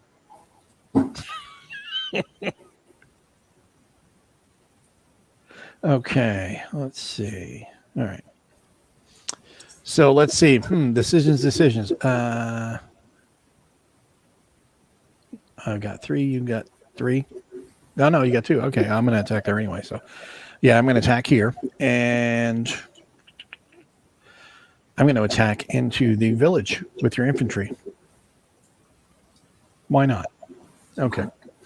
So, pull a multiplier for that one first. For this guy here for the pillbox. Yeah, you do one activation at a time. All right, so 3 is a big whopping. Oh, I'm sorry. That was prepared attack. I did not move because I got 7, so I'm going to use that. That'll go to 4. And that's going to be a big whopping 1. Yeah. Would have been better off doing a hasty. Isn't that funny how that works sometimes? Yeah, it would have been better off being a hasty attack. Yeah, I'm multiplied by 3. Oh, again. You get so that's 30, right? No. This time it's because I got a 4 there, so it's 4 so it's times 12, 15, 27. 27. And I've got a big whopping 15. 27. Okay. Okay, so you're doing a 2 to 3 attack again? Is that what Where you're is doing? this combat results? And that is in the pillbox. In Nope. clear. Nope. It's going to be, I think 1 we to 2. don't get the benefit of the pillbox. Therefore, I think we should be treating it as clear, I think. Okay, so it'd be clear. And that is, what did you say, 1 to 3? 2, yeah, so it's 2 to 3. 2 to 3. Right? So 2 to 3 and clear. Because you have how many? I had 15. 15, and I had 27. Ooh, Yeah, sorry. 15. Yeah, so it's 1 to almost 2. 2 to 1. So, yeah, 1 to 2. So you've got a prepared attack. You have 1 adjacent unit. So that's going to give you a plus. Yeah, plus 1. 2. Plus 2? Yeah, because it's the same formation. Oh, that's right, same formation. And if your HQ had anything, you could do something, but it doesn't. So there's that, and then I get support. I don't think it counts There's a if plus it's not 2. adjacent to the enemy, right? Combat support of units by another formation. Same formation. Well, your same formation, but it doesn't say here. It's a regular defense. Oh, you know what, dude? Hang on a second. Yeah. Here's what I think we might have been doing wrong, right? When you look at the columns going across for the defender, I'm not disrupted and I'm not in improved defense. So it's a regular defense. So I would use the middle column. So I'm going to be this guy. It's going to be 4 times 1. Hold on. Let me move this out of the way. Yeah, pull the chart out. Okay. Okay. So I can't see what you did. So let me just pull up the show. Okay. So this dude here is going to be. Yeah, because he's at 4. He's at 4. He's going to be 4 times 1, not times 3. Because he's doing regular defense. You don't. Oh, that's right. Because you have to flip the over. multipliers are hasty attack, regular attack, prepared attack. Yes. But then when you're the defender, he's a 4. Disrupted, regular, and improved. And he's not improved. So I am at 4 plus 5 is 9. I am a 9. And you said you are how much? 12 or 15 or something? For mine, it's 15 because it's 3, so it's times 1, and they're all 5s each. So it's 15. 15 I would call that a 3 to 2 attack in the clear. Yeah. Okay. Does that make sense? 3 to 2. Yeah. And then 15 and 9 3s. So yeah. It's close enough. And then you get fuzzy math. Yeah, fuzzy math. And then you get you have 9 armor points, and I have 6 armor points. So you're going to get a plus 3 bonus DRM for that. Okay. So does everybody follow that? How he's figuring that out? The armor is in the middle. So I've got 3, 3, and 3. It's 9, and he's got 2 3s. If it'll pull up here, which will be 6. So there's a 3 difference. So it's a plus 3 on the armor advantage. Yep. So and then I get the plus 2 for the unit. Oh yes, and for the unit, yeah, plus 2 for the support. Sorry, well, that's plus 5. Yeah, plus 5. All right, so this could actually be decent. See, this is proof positive what I was talking about. I say my die rolls suck all the time. People are like, oh, Mo, come on, man. Here you go, proof positive. That's a 2-2. Oh, that's terrible. So it was a 1 with a 7? No, 6 with 6. It's a 1 with a 5. Yeah, the 3 and 2 5, so it's 5 6. So yeah, so 6 on a 3 to 2 is a 2-2. 2 3 to 2 2 2. Yeah, you're right. So that's not terrible. It's not great, but it's no, you're chipping away at the formation. So that's the not too bad, not too terrible. could be better. Yes. Let's see. Where are the markers? Under the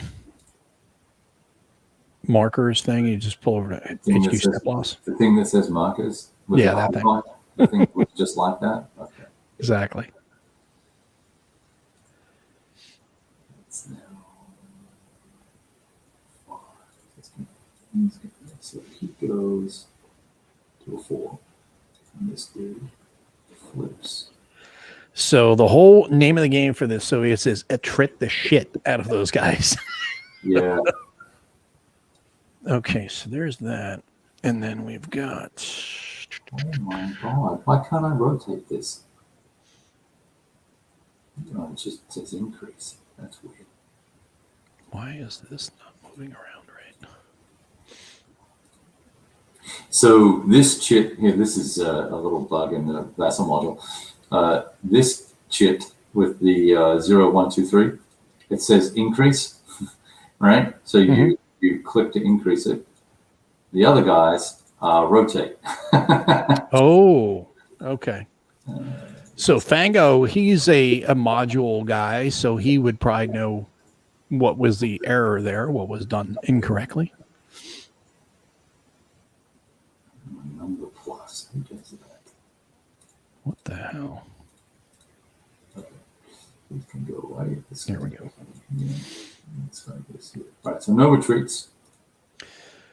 All right, so that was back over here. So that was 3. So I got another 3. Because is this for what are we doing? So what I'm going to do here is I've got 4 left, so I've got one of 2 options I could do. Let's do it. Prepared attack. Yeah, so don't forget you can do a prepared attack and then you can do a hasty attack right after. Yes. Yeah. So I'm going to do the same guys again at prepared attack. Oh, okay, against my guys? Yeah, we're going to do the same thing all over again. Just prepared attack. Feeling punchy. Okay. All right. Yeah. All right. Let's see if I can pull a better chip this time. Oh, very good, comrade.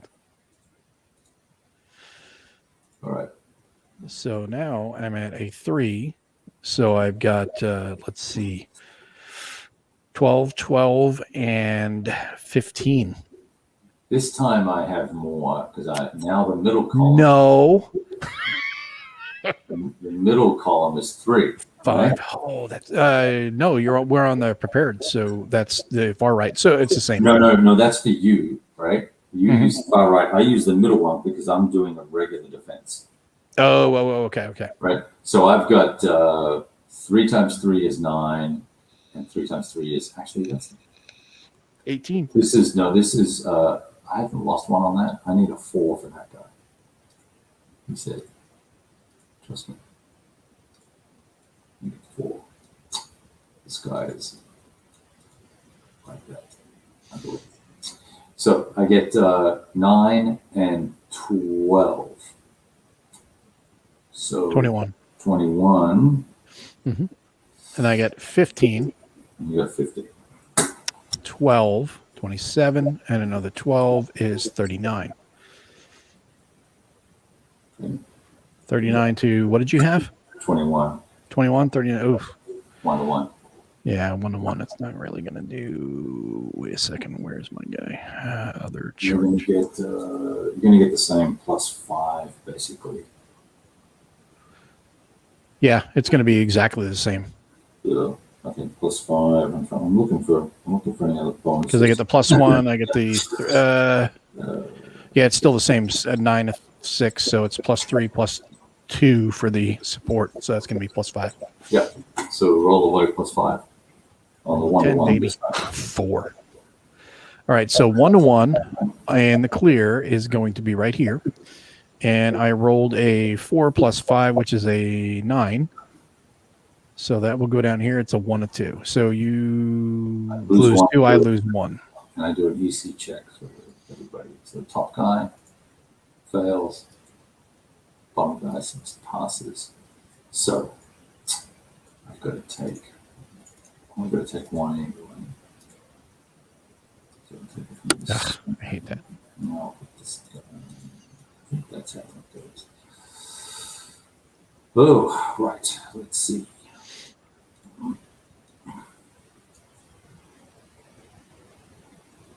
All right, so I'm going to spend my last +1. And we're going to do a hasty attack. We're going to do the same thing. That's not very kind. Well, hey, that's the whole point. You're mean. You're hurting my feelings. Soviets, we always mean. You're hurting my one feeling. So now it's going to change a little bit. Yes. So we are 4. Well, no, doesn't matter. Let's pull the chit, right? Pull the chit first. Go see what that chit brings us. Good chit, man. So it's going to be a 3-1. So 12, because they're all at 4. Okay, and I have 6. Oh, 2-1. Yep. Nice. 2-1 plus 5. No, it's not going to be plus 5 this time. You get no bonuses. It's just going to be the armor, and it's which is a +3. Yeah. So 2-1 plus 3. We're at 2-1 in the clear, which is right here, and that's what we'll be rolling +3. Okay. Roll low. Oh, I rolled an 8. 11. That's an 8, so it's 11 on a 2-1. 1-3. This is 1-3. Nice. Soviets do good job. Takes a while to get there, but we do good. Okay. I'm going to do it. Oh, hang on. Wait. Well, did we do something wrong? Yeah, one of my guys was disrupted, so I didn't. Oh, right. Wait, why was he disrupted? Because I failed. One of them failed. Oh, you failed the EC check. That's right. Yeah, that's right. so you actually got, what was the die roll you did? It was a 8. Plus, what did you say, it was 11? So it goes up 1 more. You lose nothing, I lose 3. Okay. And I need to do another EC check. So that was a 2-1 in the clear, and that went to 8, 5. Yeah, so you lose nothing, and I lose 3 steps. So yeah, 0-3. Okay. But here's the rule number 1: don't leave your armor alone. All right, decrease. Hey, thanks for stopping by, LBW. Appreciate it. Says he's got to go work on his next video turn. Looks like good game, fellas. Later. And while we're correcting all this stuff, not correcting, while we're doing all this adjustment here, if anybody has any comments in the chat, please add them as far as what you guys think of the game so far from what we're doing. Because we'll point this to Vuca so they can actually see us playing and say, you idiots are doing it wrong. You're doing it wrong, and we may well be, but it's close enough. And because the whole point of doing this is content creators. For the fellow content creators out there, you already know this. We're trying to show the game off and try to present it in a way for people to understand it and see how it works. And even if we're screwing it up, we want to at least screw it up with some style. we get massive style points, right? Exactly. So man, we didn't need to wear a helmet to do it. Hey, speak for yourself. I always wore a helmet. They used to put me on the short bus too. So now, I like meatballs. Okay, all right. So now 41 has activated again. He's got 1 activation left. Well, so you gotta. No, I'm saying as far as like on the activations itself, the overall activation. And then these other guys have all these activations, but as you saw, why I didn't do anything, and I was using them because early on I want to try to chip away. My intent, at least at this point, is I want to stop any type of breakthrough right here as best I can and try to jam him up here. Yep. He's gonna have to come across here, and he's gonna run over the border guard units, but it's still gonna slow him down. These guys are going to slow them down. They're already in placements, so they're in defensible positions. There's really no point for me to go offensive yet until he gets up there.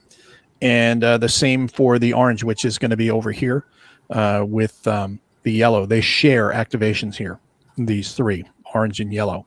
And then the 2FR They are the light gray and tan. These guys here, the machine gun units. Well, they're doing what they're going to do. Yeah, this guy could actually activate and shoot here. Yeah. This guy can't do anything yet. So that's why I activated the 41 twice, because I figured, well, these guys are right there. They got to do something. Yeah. Okay. And, and don't forget, you can also advance up to combat too. Oh yeah. Duh. There we go. Yeah. Nice. Totally forgot about the advanced after combat. Thank you for pointing that out. So now I've got this kind of jammed up pretty good. He can still end run me, but the thing is when he does move into 2109, he has to stop because these are sticky Zocs. So I've got this. I don't even know what these hexes are as far as distance. Are they like 30 miles? Fango just said that you owe us an EC check. I think Fango knows how to play this game. 2. What do I need the EC check on? Your 3 tanks, because you on all 3. Yeah, because you got a red result. Wait a minute. When did I get the? No, actually, you didn't get it. No, I didn't have to do any because it was 0 to 3, or 0 to 3. Yeah. What'd you roll? 11, 12. It says red 0. Good point. Hold on. Yeah, you cheater. 2 to 1, and it was, what was it? 12. Yeah, red 0. Okay, so Fango, you suck, and I rolled. No, that's a good point. Thanks for that's exactly what we want is people to catch that. Especially this is my first time playing, so it's a good thing that we both missed that. You're playing with me. Well, and the other thing too is, in all honesty, not an excuse, but if anybody plays online and you're trying to do any sort of production at the same time, there's a lot going on. So that's tough to do on the first one. So I failed 2. I did pass the first one. So the other 2 guys will drop 1. Now I wonder if can they advance after combat if they're disrupted. Not sure. Let's see. Where? Effectiveness check failing. Any combat unit fails. Boom. He is. Didn't one of those? No, that was the other stack. The stop stack. Didn't one of your other units fail one as well? Doesn't matter. Currently disrupted. Remains disrupted and suffers an additional strength point loss. You weren't already disrupted, so that's fine. Disruption occurs during combat. A forced retreat negates the second combat. We know that already. Disruption effects. Cannot move. Does not project a Zoc. Cannot do combat support. Cannot receive combat support. Fango, you said only 1 loss, but that's actually 1 step per each for the 2 units that failed the EC, right? Because I passed the first one. I rolled a 2.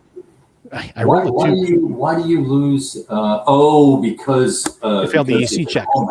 Because it's combat, yeah. So you lose 1 each. So I lose the 1 from the 2, but the 1 did pass. That does not lose anything. Yeah, he doesn't lose anything. So I should have 1 at 4, 2 at 3. Let me just double check I did this right. Is that right? Hang on a second. I don't think. Yeah, there's the 1 at 4. Hang on a second, buddy. Before you take any off, here's what it's. This is where sometimes incremental clarity. Switch back over to here, Professor Kev here in his lab. Yeah, just bear with me 1 sec. If the defender or attacker's result is printed in red, he must make an EC with each of his units. All units that fail become disrupted. The second that fail, right? So they're disrupted. The second combat hit, of which you had 0, is variable. If you failed an EC due to a red result, is forced to retreat. Any unit that failed an EC due to a red result is forced to retreat. So you're going to retreat your stack. I don't lose these steps. I don't believe no. Let me just finish up here. It's not printed in the red. The player has the option to perform a voluntary retreat. Or lose a step.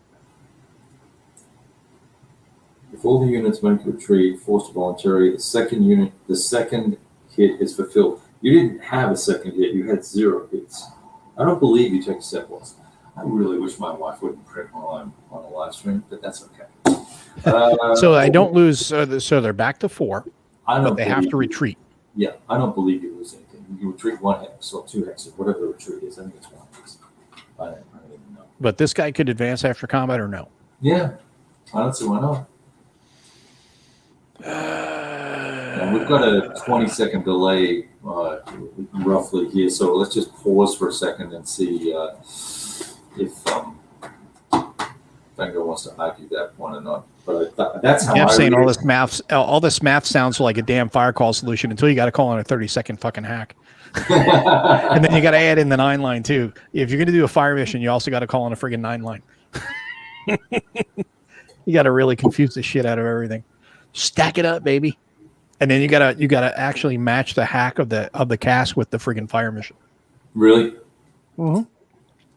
Yeah, so that way you can drop your arty and then have your airstrike, or airstrike and then your arty as a egress out. A lot of fun. 4 more years before I become a Walmart greeter. Way to go, Jeff. Yeah, welcome to Walmart. Get your shit and get out. Yeah, really. All right. Nice. I think we're good. I think we got it. Yeah. So let's see. Yeah, that's what we did. Yeah, the 1 advances, which is that guy here, and then the 2 have to, and no losses, and the 2 have to retreat. I was right again. As I Hold tell on. my wife all the time. So these guys have to retreat. So I actually did it wrong. I retreated them back to their starting point. They have to retreat back to here, Yep. or to any retreat. They could have gone here. Yep. Okay, so now we got that squared away. Fango, how many times have you played this game?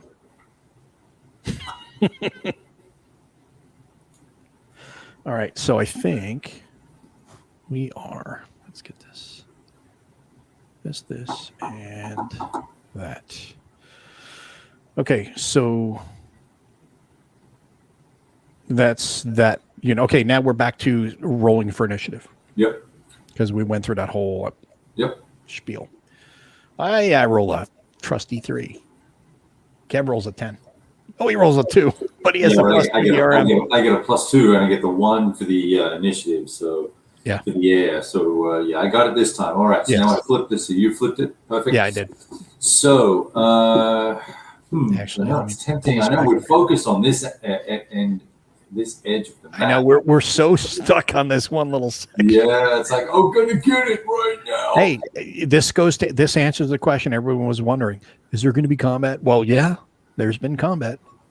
Plenty of combat. We got combat in spades. And at this point, I've kind of blunted your thrust across the bridge there. But Kev's got a whole bunch of other units that he can run across that river. So this is just like one little sideshow. Yeah. This is why this game's like multiple hours to play. Yeah. Okay. Well, I'm really kind of annoyed with that freaking tank unit. So I may actually activate the 14 Panzer and have at it. You're going to be fixated on that one damn bridge. Yeah. Well, I gotta have turn 1. I need to do that, but I need to bring some. But so here's the cool thing about this game. So let's bring up the activation chart. Right? Okay, hold on. And let's look at that. And if we look at it, we can see that I have a 2. 14 Panzer. Yeah, 14 Panzer, right? And then we pull up the action point table next to it, maybe, or near it or something. And yeah.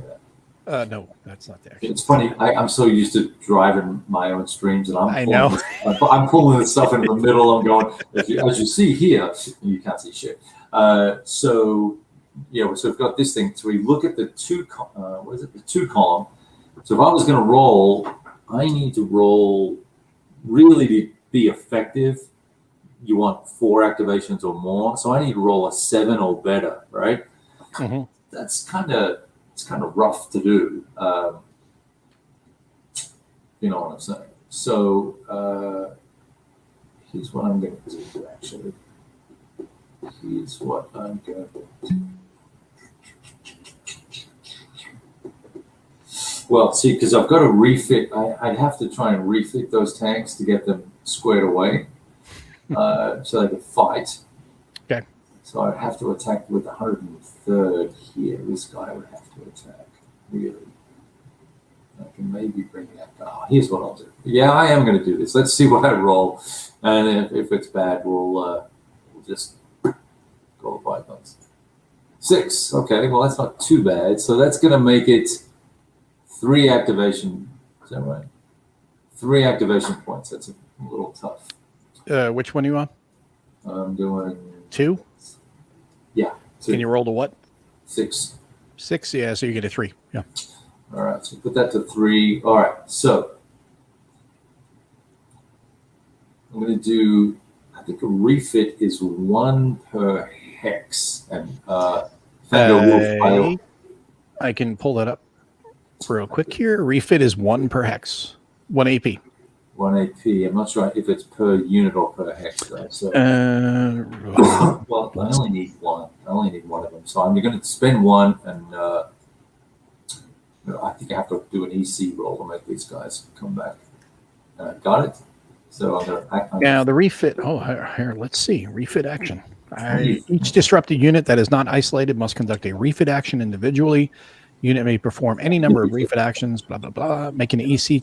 So you got to do an EC and then flip it over to its undisrupted side. So that's what the refit. See, that's kind of a misnomer. Yeah.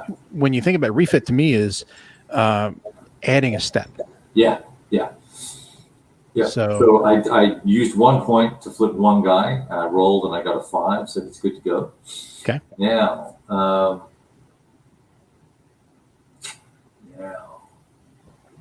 Now, which one was this that you refit? The 36 guy down here? Yeah, that's good. Okay. Yeah, that's why the EC was 5. He's got it on the left-hand side. Oop, that's the wrong unit. That unit. Yeah, so I needed 4 points to be able to do this. Dang it. Yeah, exactly, Fango. He says more like regroup. That is, like a rally or a regroup would be more like what I would consider that. Like from a tactical game, it would be rally. From shaken to rally.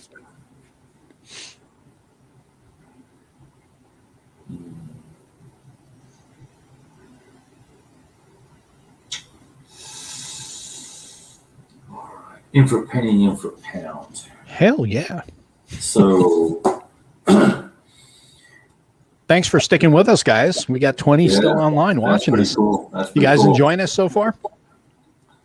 No, we're hating it, but the alternative is spending time with my wife. Got nothing else better to do on a Friday night but watch you two asshats play. Yeah. You guys suck. I'm just here to provide color commentary to make this interesting. So I'm going to attack with a 103, this dude. Okay. I'm going to do a hasty attack. Don't No, be we're not. hasty. We're doing a regular attack. I'm using my last 2 points. And let's walk through this because this Fango likes the desert version. Yeah, that's the new module. It's not out yet. So pull it, shit, asshole. Fuck you. You just do as I say. Hey, what the hell? Who you talking to? All right, so 3. Oh, I get it. You said a hasty or prepared? No, see, you're doing regular defense. Regular defense, yeah. Yeah. So you're in the 2. You're 2. I see. Okay. Yeah. So it's 10, baby. And what do you got? You got no. Well, you're 4, so you're 8. I have. That's right. He's 4, so it's 8. And I roll. I'm a 6 actually. So stop. Are you doing that? Stop. So 6.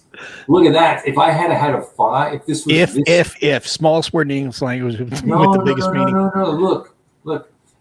If my guys were attacking were a 5, it'd be times 1. But I'm a 6. So I get 20. I'm 27. Okay. Yeah. 27. And you're attacking this guy here or over here? I'm attacking this dude. Okay. So you're attacking into the pillbox. You are AFVs alone. You don't get the benefit of the pillbox. Yeah. Suck it. So. And I don't get armor, do I? Yeah, you're going to get the armor benefit. Okay, so I still you'll get be the okay. armor. Okay. Yeah. So you're 3. So you're 10. So I'm going to have a 2 to 1 on you. Damn, that's close. Could make 3 to 1. 2 to 1. I get half. And the pillbox in the clear, 2 to 1. It's not a pillbox. It's clear. Oh, okay. Yeah. Well, I don't know. That's a good question. No, I thought that it still was the pillbox. No, it says if AFVs are by themselves. The effects of pillboxes are ignored when their hex is occupied by German units or solely by Soviet AFV. So no, you're right. If it's Soviet AFV, if it's solely by AFV, then does that refer to the effects? Does that refer to the DRMs or to the terrain or both? C.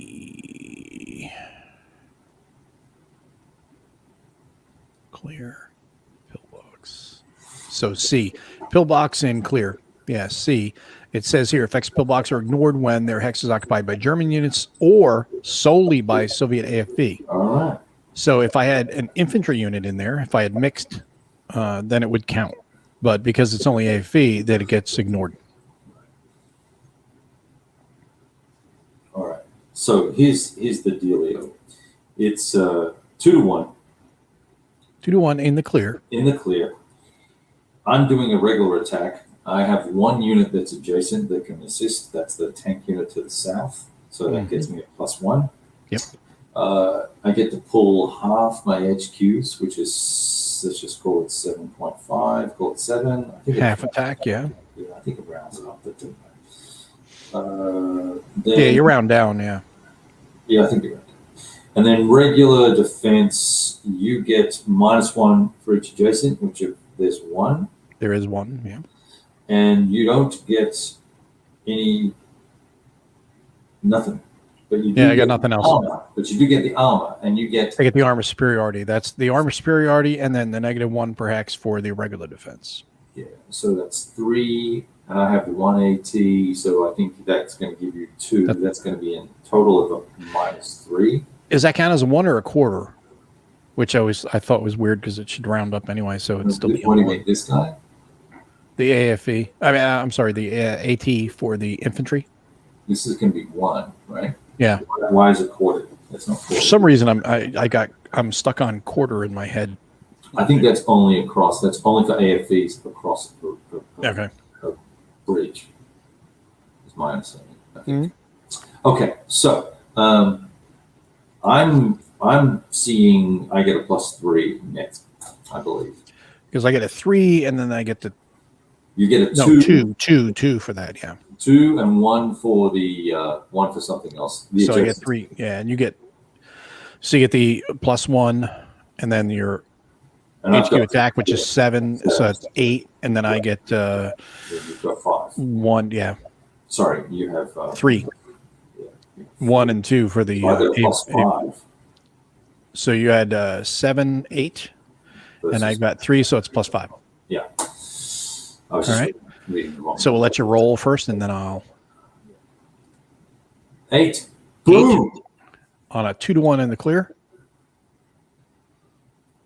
Is right there, 1-2, and you're gonna have to do an AC check also. Well, easy there, big guy. It's 2-1. Wait, 2-1 in the clear. And we go down. I rolled an 8. And we're adding 5. Oh no, you're 5. That's right, 13. So it's 0 to 3. You're still going to have to do an EC check. Yeah. 0 to 3. I forgot the +5. Yeah. So 3. So you're down to 1 step, and you're going to have to roll an EC. Delete. Oh, Fango agrees. It's +5. Woohoo! Well, he needs to come and just hang out with us and I get the 3. And explain the rules to us. Look at that, baby! I get the 3. So I passed my EC. It's got to be okay, so you're equal down to or 1 lower step. than. Yeah. So I lost. I'm down to 1 step here. Okay, I'm gonna roll my EC check. I rolled a 10, so I failed mine. Failure. So that means I'm gonna have to retreat. Is that right? Shit. Sucks to be you.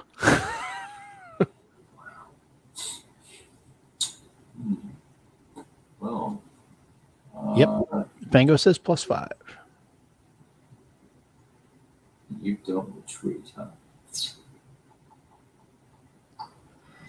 So down in a hole was saying 1 tank in a pillbox or in a basement per recent news. What's the basement? Oh, remember that guy that had the Tiger tank in the basement? Yeah. Just recently, he got fined like 200,000 euros. Yeah, freaking ridiculous. Okay, so Hey. I believe I've got a retreat here. Get back. Go away, German. And I think it's a cascading retreat. You got to check stacking too when you retreat, and you'll be fine either way. Yeah, well, I think what I'm going to have to do is retreat to here. Actually, so I'm going to you go don't jump. 2, 3. How many do you have to go back? 3? No, it's 1, but One, yeah. You can't. If the stacking, I'm looking for the retreat. Because if you retreat, you have to go back. You can't jump. Right. You have to either go in there or lose the guy. Yeah, if it goes over the the whole hex, I think, suffers, doesn't it? Yeah, I think they all have to do an EC roll, but I could be thinking about another game. So let's just see. Let's just find retreating. Where's retreating? Recovery. John, my marriage is perfectly a century behind. No divorces, just moved to separate wings of the house. That's excellent. All right. Why don't you do a little Google foo on the document to find retreats? Let's see. Just looking. Combat results is 15, but I thought there was retreat. Retreating units have the option to retreat 1 or 2 hexes. However, this only satisfies 1 combat hit if all units in the hex retreat. Stacking limits must be observed at any moment of the retreat. That's interesting. Yeah, because I think it forces an effectiveness check. Is what I'm recalling. Retreating units in a stack may not split up unit. Hex size prohibited entry. Okay. Forced retreat. A hex containing EZOC must be entered. And we don't have an EZOC there. Okay, here's a retreat example. Successful retreat. Successful forced retreat. Failed forced retreat. Bug River. And we're at the Bug River. There's a bridge.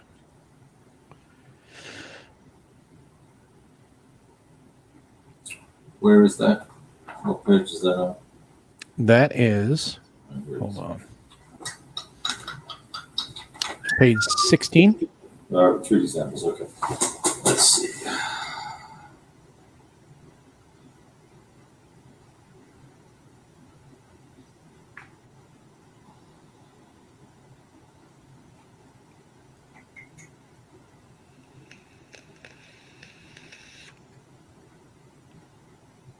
So Ken is saying he's going to be getting ready or getting into the war in prep for Compass Expo. I'm so freaking psyched. Nice. Who else here is going to Compass Expo in November? I know Kev is. I'm not going in November. I know. I just volunteered here. As long as there's no mask mandates, I'll be there. But it didn't look like they had it at the current one in Arizona, wherever it is. They don't, but we still have to get to November first. Right. So I'm planning on going as long as there's no. Oh, this is going to be really bad. But it's a bridge, so the retreating German stacks only possible path is to move into an EZOC. Well, that's not the case. So I've got to be mindful. German stack is a clear path towards a friendly supply area.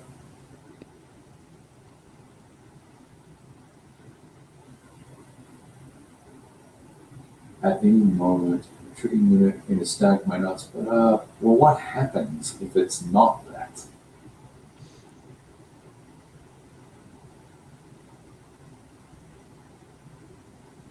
So you're not going to take an SP loss because you're not getting forced into an EZOC. Right. Clear retreat path towards a friendly supply area. So retreat is possible. Move this out of the way here. So you're retreating from here. The infantry, that 103, right? Yep. I don't see where I lose a step, and I don't see where. I don't think you lose a step, but I think if you have to move one either way, you're going to have to move into either here or here. Well, yeah, and they both have infantry. Yeah, so I'm thinking I move it an additional step is what it's a hex is what I think happens, but I don't see that anywhere. Yeah, see, I thought it was. And now, what is retreat? Is it 1 or is it 2 hexes? Because I don't see it. It's 1 or 2. Oh, okay. Retreating units have the option to retreat 1 or 2 hexes. However, two, okay. this only satisfies 1 combat hit. One combat, yeah. So 1 or 2. So, but the thing is also, it says at any point that you go through your retreat, you have to, the stacking is going to take effect. It doesn't say what the consequence is, though. The consequence on the retreat. Yes, there is a consequence on that. I know I've seen this before. Hold on, I got to pull this over here. So I want my mom. I want my mommy.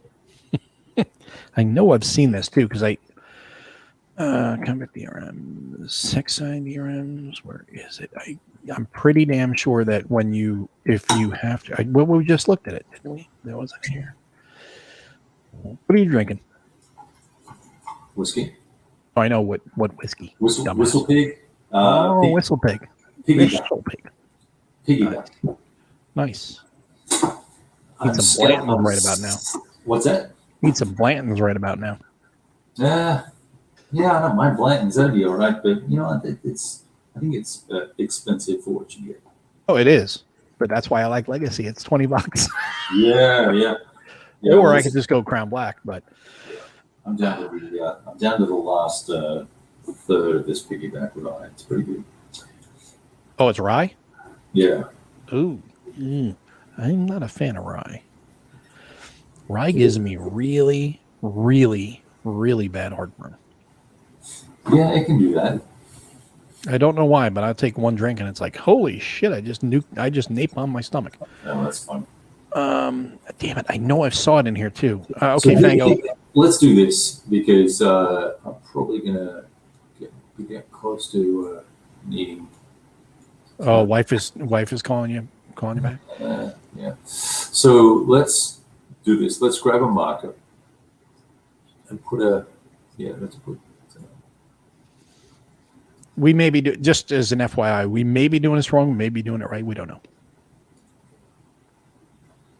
I'm going to put a marker on. I'm going to put that marker on there and say we'll check it. Okay. Right? And let's want to. Yeah, I'm cool. Let's do another activation. I'm just I think if we. I mean, it's not going to make a difference either way. I was just as far as like clarity goes. My thought was I thought I read in the rules that as you move through, that if you break the stacking rule, that every unit in that hex will suffer the consequence. And I think there's a disruption or maybe an EC check to see if you get disruption. I think it's an EC check. Yes. So let's just roll for those guys and see what happens. So I'll do the number 6 first, the 2103. This guy, I'll do him first. Okay. So he breaks. And then the next guy's a 4. Good luck. Oh. Yeah. So that Fubas all those guys. Yeah. Yeah. And which kind of makes sense. Yeah. All right. So the Vuca people that may tune in, if we're incorrect or correct, let us know. Yeah, because I think it's probably here, but while we're trying to do stuff live and all the rest of it, I'd rather say that's what it is, and we can always fix it later. Sure. When we play next week or the week after, or whatever works. Oh, it's a holiday weekend. Maybe we can play again this weekend. We don't know. Yeah. What do you guys think? You guys want to see a continuation of this weekend? Let us know in the chat. And then we'll also ask the boss and see if the boss will allow us to do another, if we can come out and play a second night this weekend. Okay, so where are we at? Well, so it's roll for initiative, and now I'm just seeing Fango says 533 is unit displacement, but he didn't exceed the stacking limit. I did retreating through there. You do exceed the stacking limit because there's only 1 infantry per stack. Correct. Yeah. So 533. So okay, let me go up there.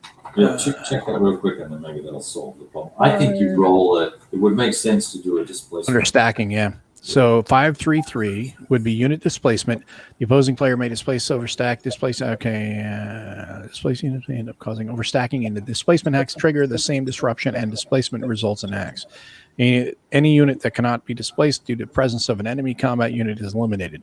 There was no enemy units, so it would just be So I stay in the hex, or Displacement units that end up causing overstacking in the displacement hex trigger the same disruption and displacement results in the hex. So you would do the. so Wait a minute. So I would do a 1 hex retreat. I go here. I only displace one guy, disrupt one guy. So that's what he's saying. Yeah, it sounds like that's yeah. So you would just do the 1. Yeah. So this guy, 525 or 52S, whatever. Yeah, 525. He's good. Yeah, he's good. So it's only the 1. That makes sense. Yeah. Cool. Well, this is why it's always good to have somebody in the skybox to yeah. Now he's saying disrupt and chain retreat. So both have to retreat. Oh, that's brutal. Because if that's the case, then those have to retreat either into 526 or 525. That will also then continue on. That will continue a disruption and a retreat. Then they'll have to go to 1707, which means that they will be overstacked, which means they'll have to go to one of the others. Holy crap, you can move them off the board. I don't think that's right, because let's just let's play that. This is a good point. This is a good point here for the VUCA people who may tune in. This would be a really good point to cover. So these guys would now all be displaced, right? Yes. By disrupted. Yeah. And then this guy would retreat to here. This guy would retreat to here. I guess one of them stays behind, right? Because I would say the original guy would have to. The original guy would be disrupted, right? The original guy is disrupted, but he does not. He's gonna move. He's gonna move, and then he's gonna trigger that guy. Yeah, that can't be the case. That can't be the case. That would be a clusterfuck of epic proportions. Yeah, I mean, and you're moving, which is why the stacking and the closeness of all this, and the way the I could see the 1 unit maybe in this situation. I could see 1 unit displacing and going to the next counter or next hex and causing the problem again repetitively to disrupt you until it finally gets to an open hex or a hex that it can stack in. But I don't see them all retreating, because that's game breaking right there. Yeah, that doesn't seem to make sense to me. Yeah, so. It doesn't make any sense. So I would say this is a good case study. yeah. We may be doing something wrong. Yeah, we very well could be. Yeah. So because it's not like it's elephants running through infantry. No. It's not that. Yeah, so that sort of chain effect needs to stop somewhere, and I would rather say, hey, look, well, and it's not even losing a step. I wouldn't say losing a step would be an appropriate situation either. This is infantry getting displaced. This isn't like dropping fucking fast cam on a bunch of tanks that are advancing on you. Right. And if it was into a zone of control, like it's totally different, right? Yeah. Disorganized retreat into the enemy, sure, you lose steps. But just, moving back, I would say you just disrupt people, and then until you pop in to a clear hex, or you disrupt, you make them roll to see if they disrupt. Hey. I don't know, Jeff. I would say that would be a question for VUCA. His question, if you didn't see it, was how in the hell does a battalion of T-26s have a strength of 5? Well, good for him knowing that that's a T-26 on that. I would say potentially, being that this is 1941, when you do a comparative, when you compare the T-26 to the at the time the German armor, maybe that's where they got the 5. I don't know. Again, another question for VUCA if they tune in. And it's not a battalion; it's a regiment, dingus. So. Which is probably the equivalent of a battalion, but true. Versus a battalion of what are they? They're not 4s, they're 3s, right? They Panther 3s. I don't really know. I don't know my units. But we don't know. We did not design the game. We're just drinking whiskey and throwing dice. So yeah, so there, Jeff. So there you go. Charles is talking about the weather. You've lost the audience when they're like, it's going to be hot tomorrow. and then Old Chestnut's like, my guess is a time machine was involved. And then, and then Charles, sorry we're boring you. He's like, damn, going to be in the low mid 90s tomorrow. It's like, I'm thinking about my golf handicap. It was overstrength battalion, 5,000 T26s. And then John saying it's probably because the Germans' monocle fell out and they saw KV1s. Oh, that's actually quite fun, Joe. Panzer IIs, yeah, there you go. That's what I was saying. Comparison of the T26 fight at the time in 41 fighting the Panzer IIs. They're not going to be a lot of Panthers, and there's not going to be a lot of obviously not going to be a lot of Tigers. Yeah. So Jeff, what you can do, buddy, is go grab your copy of Panzer and pull out a platoon of T26s and Panzer IIs and get after it and see who wins. And there you go. Report back. You can work out the tactical aspect of the fight. That's a good idea. Jeff, what you should do on your channel is, as Kev and I are getting into combat here, you should work out the tactical version using Panzer on your channel. And we'll wait till the outcome of your combat to whether we advance or not. So we'll do one turn every 3 hours. Yeah, really. Yeah. That's funny. Jeff's like, no, those are 3 E's. And here we go. Here, rivet counter. Well, the rivet counters have arrived. Well, thank you, Charles. We appreciate that. Goss on the table for the next 3 years.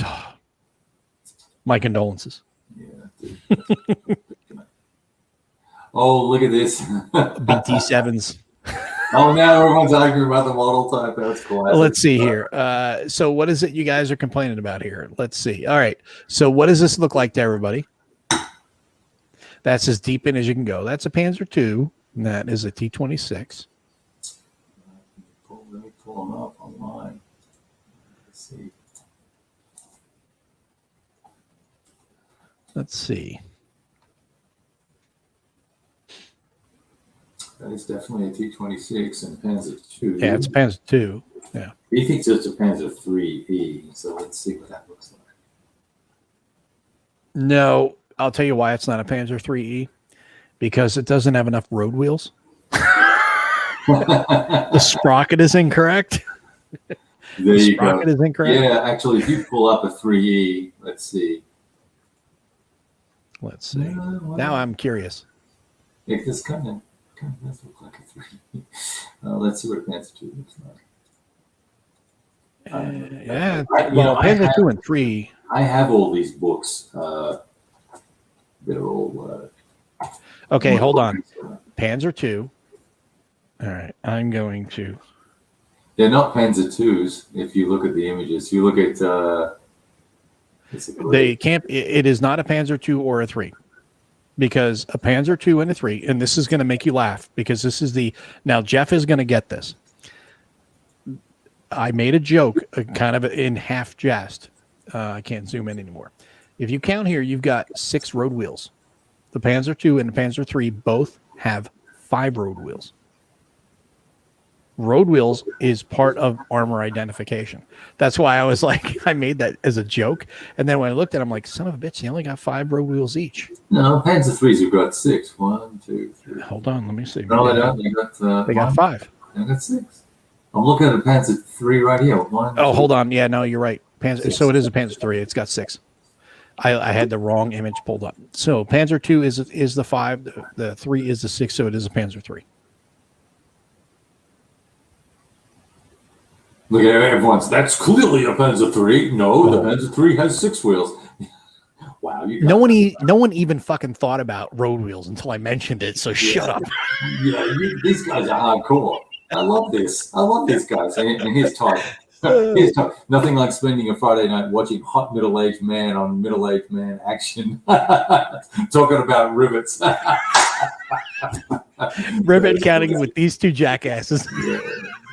That's all part of the fun. This is why we do this. So let's flip it back to this here. So yes, it is a Panzer III. Now, whether it is, let's see. Maybe they're very weak Panzer IIIs. Maybe it's a Panzer IIID, not the E. So let's see. John says, if I take off my glasses, it looks like an elephant. It's like, no, it's definitely not the elephant. Maybe it's a mouse. Maybe it's a mouse. 41st Tank Division. 82nd Regiment. Panzer 3 FU. Well, you know what? Same to you, pal.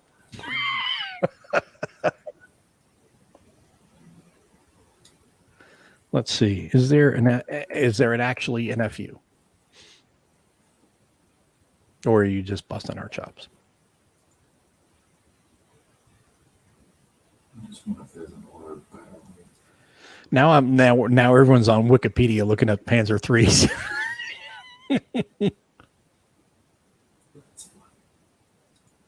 There's the A, B, C, D, E, F, G, H, I, J, K, L, M, N, and it stops there.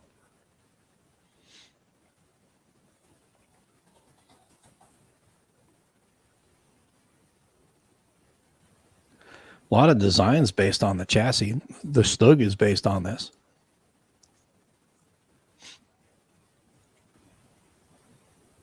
Fango is Panzer 3, damn it. Yeah, we've come to that conclusion. Okay, so let's see. Where are we at now? So we're back. We were ready to start another activation. We're still unclear about. Oh yeah. The cascading retreat. I would say screw it and just stick a pin in it for now, and we'll just retreat them 1 or 2 or whatever the hell it is, and just we're not going to worry about it. But that is a good point though, because of the simple fact that for people that have not played, me included, the way you have your infantry here, this is all an infantry field.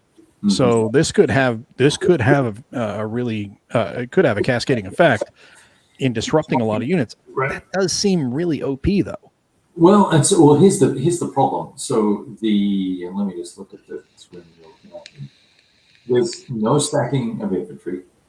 You have to have the units close to the front because you don't get enough action points, right? Yes. Mm-hmm. So for me, in order for me to move all of the blue dudes, I would need 1, 2, 3, 4, 5, 6, 7, 8 activation points. So when you set up, you kind of want to be as close as you can, and sort of and you've got to get other guys adjacent to give you DRMs. So you've got to kind of be up in the middle of things to a certain degree. Yeah, you have to be up there. Yeah, so leg units don't have that range, not like armor. Right, and they only have 3 movement points. Sure. So I'm not sure what the right approach to all that is. Well, this will be a good one to ask Vuca, for clarification on, seriously, because this would also play into, as far as not just now, but future plays and everybody else here watching it that gets this game, how you set up your infantry, because if it does somehow have this cascading effect, well, then you're going to want to spread them out so you can allow at least one hex to move a guy out. Yeah. So you're going to want to have some separation there. But let's say that attack had gone well and I had another action point. If I had a unit close behind, it can follow through and pass through and then land adjacent somewhere else. If there's no zone of control, like if this stack here had been disrupted, or this one had, I could, if this attack was successful, then the guy that was here could have gone to here, for instance, if they were disrupted. So you can't, you've got to allow or enable some sort of advantage to be taken of a successful attack if you've got APs left over. So I can't leave all these guys back here or wherever, right? To build up some, otherwise you lose all the momentum. Well, Fango is asking, use your headquarters as emergency hexes. Well, the thing is, with headquarters, they have to be in a town hex. Yeah. So because remember, they don't move; they actually get moved by an action point. So you'll have to move within their range. And that's where I think it really gets interesting. It's going to take a little while, as we're seeing here, because we're kind of battling. Still, it's a bit of a slog here. But once you get through and he starts pushing on Volodymyr Volynski, he wants to move his headquarters up here. And so that way it's in range. he's got to make sure that he can get that 10 hexes up there and then keep all the units in range. Otherwise, they could potentially be isolated, things like that. Yeah, and keep in mind, this is a portion of a turn, and I know we've taken quite a while to do. Yeah, this, oh yeah. But I have I have another 22 activations I can do. Yeah, yeah. Right. That's why there is multiple hours on this, and that's why we said, yeah, we're gonna just kind of screw around here, and we're learning. Right. I think if it was if we were both a lot more serious about this and we knew what we were doing, we could probably be in further along, but not a lot. Not that much further along. Yeah, I mean, because we got along at a quick clip, but we did do a lot of combat. So yes, and there you go. For the people who were worrying about combat, you saw it. If I'm in the game, you're going to see combat. That's all I can say. Because my first reaction is always run right into it and start swinging.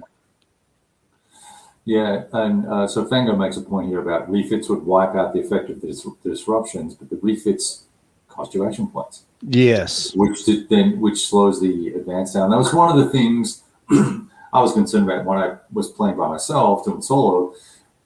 I had all these poor activations, right? So low action points per activation. And I'm like, oh man, I got a bunch of disruptions. I couldn't get across the river. I was like, what am I doing wrong? And it ends up, I wasn't really doing that much wrong. It's just I rolled really shitty, just like you did, right? Yeah. Until you attacked, then you roll great. So, so I don't know. It's an interesting kind of puzzle to try and sort out, but it's also the thing I think that surprises me every time I play this. It's like Arkham is the same. Every turn is a long turn. Like you have 30, 40 activations. Like if you do all your activations, you've got 5, 9, 12. You've got 17 activations you could do. So we could be doing another 40 activations for the first turn. Before we even get through the first turn. Or second turn. And that's 2 days of gameplay, right? 2 days of game time. So it's just let me switch that over here to this. So this is what Kev was talking about. Yeah. So these activations, right? Exactly. So these are all the activations that are left. So on the left-hand side, you can see the 299th has got 6, and the whatever that third core thing is there, like 111. That's got 6. That's 12 right there, and then another 10. That's 22, and then you got 1. It's 23. I got 1, 6, 4, 3, and then 4. Yeah, that's a lot of activations to get through one turn, and that's why this is only a 7-turn game. Yeah. So it's a short game, but it's a long game, and it's 2 days of elapsed time in the game, right? Yeah. Which is kind of cool. So it's a really high cadence of gameplay. I think it's pretty cool. Well, the interesting thing, I think this is one of those games where if you're going to play it, it would be like if we were going to play it live, online, this would be a Saturday and a Sunday game. Yeah. Because you'd be like, okay, we're going to play for about 4 to 8 hours on Saturday and probably about the same on Sunday and hopefully be done with it. That is only once we're both really comfortable with the system and we jam through it without bullshitting. Because we're hosting a live stream, having some fun and jacking around and stuff like that. So that slows things down. But everyone who's tuned in is tuning in for the banter as well as seeing how the game works, so they can see if they like the idea of the game. And playing at solitaire, this is going to be a time sink to play this. But remember, in this is the campaign game we're playing, and there are 2 scenarios where you play a portion. Actually, hold on, I'm going to pull this up this way, so that way everybody can see it. Yeah. There is let's get up here. There is the campaign. And then you also have here the scenario 1 and 2. So the campaign is the full map, which is what we're doing right now. The scenario 2 is a delayed arrival. You're only going to use this segment of the map. And then scenario 1, you're only going to use the top quarter of the map. So you can play, which would be the recommended way to play it, I think. And we probably should have done something like this instead of just going into the campaign. But the Vassal only has a campaign scenario, we could have gone in there and set this up ahead of time, but we didn't. And then you can do this, and you see we're professional like that. Exactly. But remember, we were talking about game. It's only 7 turns in the game. This is game turns 1 through 3. So we're still not even done with game turn 1, and this is turns 1 through 3 for the small scenario. So again, if we were more familiar with it, like Kev's more familiar with it than I am, I'm learning it for the first time, so that slows things down. But once we were hitting our stride, I think we could you might be able to get that in within. I think that's kind of aggressive though to get that in one day. Yeah. Like in one night. Yeah. That would be a long stream. Yeah, it would be a long stream. Yeah. Well, that's what I was saying. We've been at this since 8, so it's 3 hours. Yeah. So, and after my day today, I am I'm at quota for screen time and energy for. So Todd's saying that it seems like GCACW with a lot of activations per turn. Yeah, that game does have a lot of activations. John, if you were playing Gary Grigsby's War in the East too, you would know, because you had to build each tank at the factory, requisition the trains, and deliver them to the front. That's funny. I do look like I'm in a sack bunker, but that's where it's. And come on, you know where that's from. Everybody knows where that's from. Right. Would you like to play a game? But so anybody want to comment in the chat what they thought of the game so far tonight? Because like I said, we'll share this with Vuca, and they can scan through it as much as they can. But we'd like to get some feedback from them as well, because it's all about bringing you guys information about these games, and then also showing it off for the publishers, and then they can make clarifications on the video. Say, don't listen to these two jackasses; they don't know what they're doing. Or whatever, never or they're right or wrong, Yeah, don't let them live stream ever again, right? Yeah, they may say, please don't ever play any of our games ever again. That's funny. But I'll tell you what, I'm digging it. Now I will say this. Now we've talked about this as well. I don't think I mentioned it on any of my videos. I did the video on this, the preview. The components are out of this world. They're fantastic. They're Euro quality, which is both good and bad. Now, the good thing is they're really high quality. They're fantastic. I don't know if you guys are going to be able to see this, but you saw it on the video, how thick these damn play raids are. They're cardstock. You punch counters out of this. That's fantastic. There you go. Like Kev's showing it there. The drawback is these are, I believe, these look to me like they are, what do you call that? Damn it, I have one brain dead. Linen finish. Thank you. I was going to say satin, but linen finish, which is nice for Euro games. It's not as good for war games because of stacking. Now, you have a 3-unit stacking limit, which doesn't sound like a lot, but when you have 3 units with that linen finish, they start sliding. And the best part about Vassal is they don't, but when you play it physically, they do slide.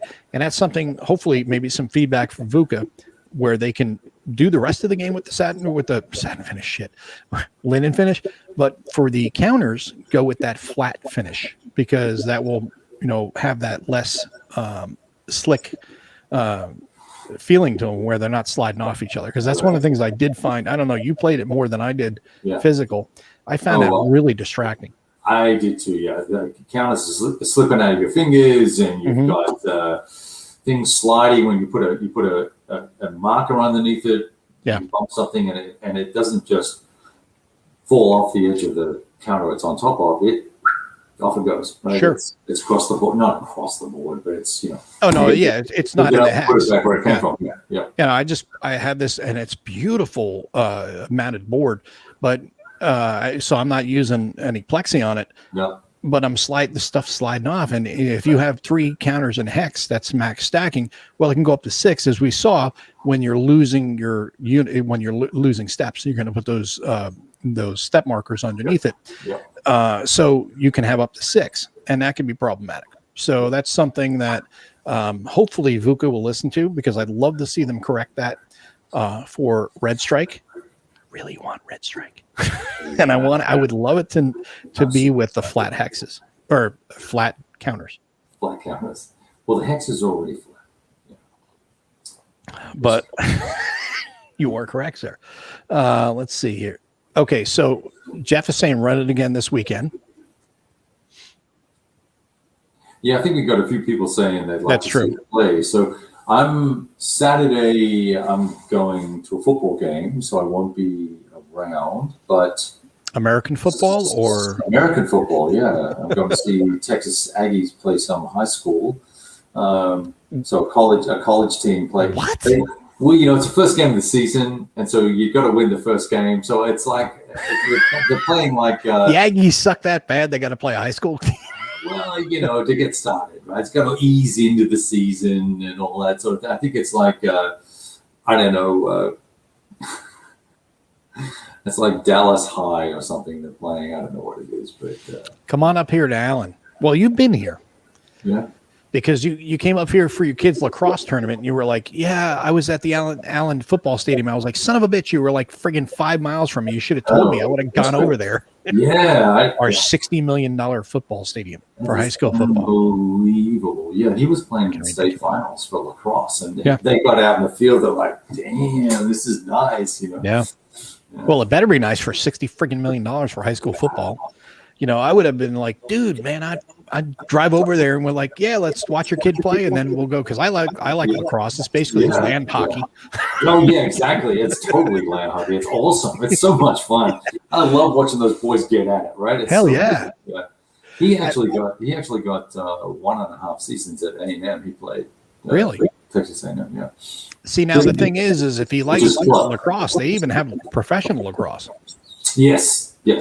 You get to make $50,000 a year and drink all the Red Bull you can. Hey, if I'm 22, 23 years old, you want to pay me $50,000 to play lacrosse? I'm in. Hell yeah. I mean, because you're not going to be 22 forever. So do it when you're young and stupid, because eventually, I can grow up later. Exactly. I think you get a lot of free kits, discount on your accommodations, and probably some attractive people to hang out with. That's true. You get all the wags, wives and girlfriends. Yes. And they even sound great too. Right. But these are really nice, and in all respect to Vuca, they do a fantastic job. They are, correct me if I'm wrong, German. They print out of Poland. You spoke with them with your interview. Yeah. I don't think I said anything. I didn't ask any clever questions like that. So. Come on, man, be a pro. I was focused on the design principles or something. Oh my God. So deep. So we're gonna get deep now. Deep into the whiskey. So now we're into the we got 18 people hanging out, so let's just get into the BSing part, because now we've had the play. Everybody seems to like it. They want to see more play. Now, let me ask you a question to the audience. People seem to really dig watching people play online, especially, I know, with everything going on the past year and a half. What is it about watching other people play that you like? Is it because of you maybe you can't play face to face, or it's a game you're never played before, you're not familiar with? What is it that you find interesting to checking out as far as watching me and Kev be, two idiots that are playing a game on Vassal? I'm curious. I'm honestly curious. 1.5 idiots. Hey, I'm short, but I'm not that short. Well, that would have been 1 1/3. Yeah, there you go. Let's see. Oh, wow. That's really good. I never, this is again, this is just between Kev and I here, but you're going to hear it anyway. He sent me a private chat like an hour ago, and I'm just answering it now. No, it's cool. No, it's totally cool. I'm happy to hang out. It's more that your wife, she's cool. It's more that we're kind of getting to the point where we've got a couple of rules questions that are going to impact play, right? Yes. So I think it was more effective to sort of ease out of that and ease into what we're doing now, which is fine. I have now a drink. We can hang out and we can shoot the shit and see what people have got to say. So this is now we're into the Whiskey Charlie. Whiskey Charlie. Now we're into the bullshit segment. Yeah. So, if you guys want to make some comments, make some here, and then we got John from the Philippines says, "Hey, as I told Mo a few the other day, it looks like I will be attending Compass Games Expo after all." Awesome. What does that have to do with this, John? Just busting your chops, man. No, it's great. It's great. He's got a total scam going on. He's going to be flown from the Philippines to the Midwest in the U.S. to check out some colleges, because that's what he does. He's like a college recruiter for young students in the Philippines. So he's going to have one of the students' moms pay him to fly him and the kid to Ohio. And then he's going to go from, because it's going to be right before Compass Expo, and then he's going to go over to Compass Expo. And now the mom is like, could you take him with you to Compass Expo? What she's doing is she's sitting there going, she's calculating in her head, all right, how much is it going to cost? It would be better if I left him in the United States for a few extra days. I get a few more days of freedom. So yeah, it's worth the money. me and my husband can go out on a date and hang out or whatever. Exactly. Get a little bit of sanity time. It's worth it, And then John's like, this is going to work out for me because I can go to Compass Expo. Because I mean, me and you're in Austin. I'm in Dallas area. We can fly. It's like 3-4 hours away. He's got to go from the other side of the friggin' world. So that's hilarious. Yeah, that's hilarious. Well, let's play a game with him. Let's beat up. I mean, I could probably, the way things are going at the moment, touch wood, barring last minute doohickery from my buyer at my house, we're done as of tonight. It's a done deal, huh? It's a done deal. We had another round of negotiations today, which was very entertaining. But, that was the whole off camera. That's something I'm going to do on camera. Yeah. And then we also got the first payment for our legal settlement with my work. So. That whole thing you've been fighting for. A while. That we've been fighting for a while to get money out of some people. So.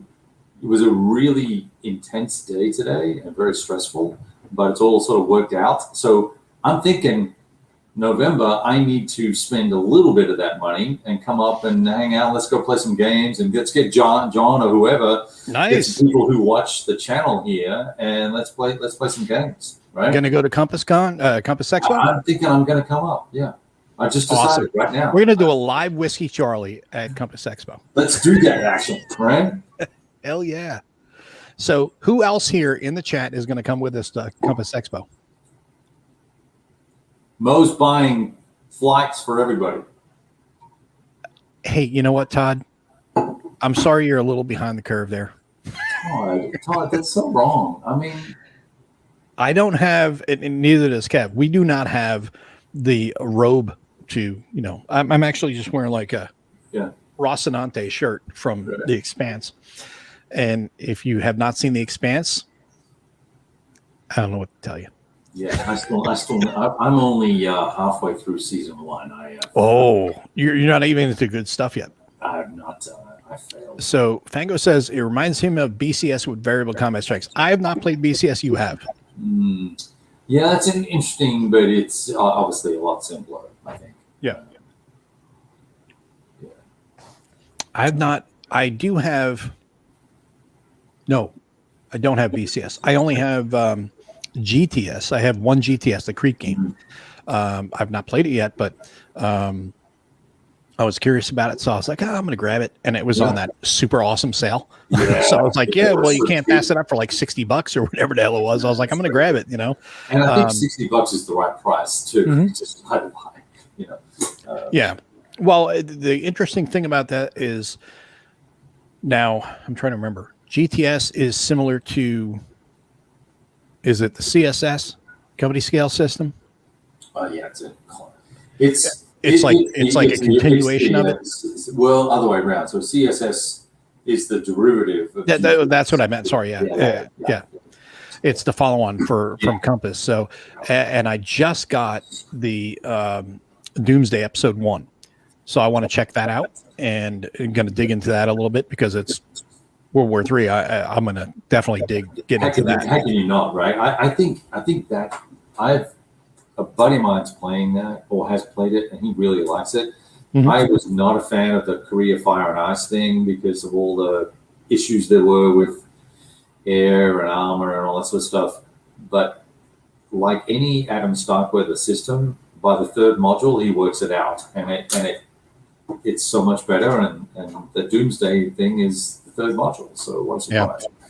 Or whatever it is. If it's not that Doomsday guy, it's the folder one, whatever they call it, whatever that CSS version of that game is. Folder was OSS, right?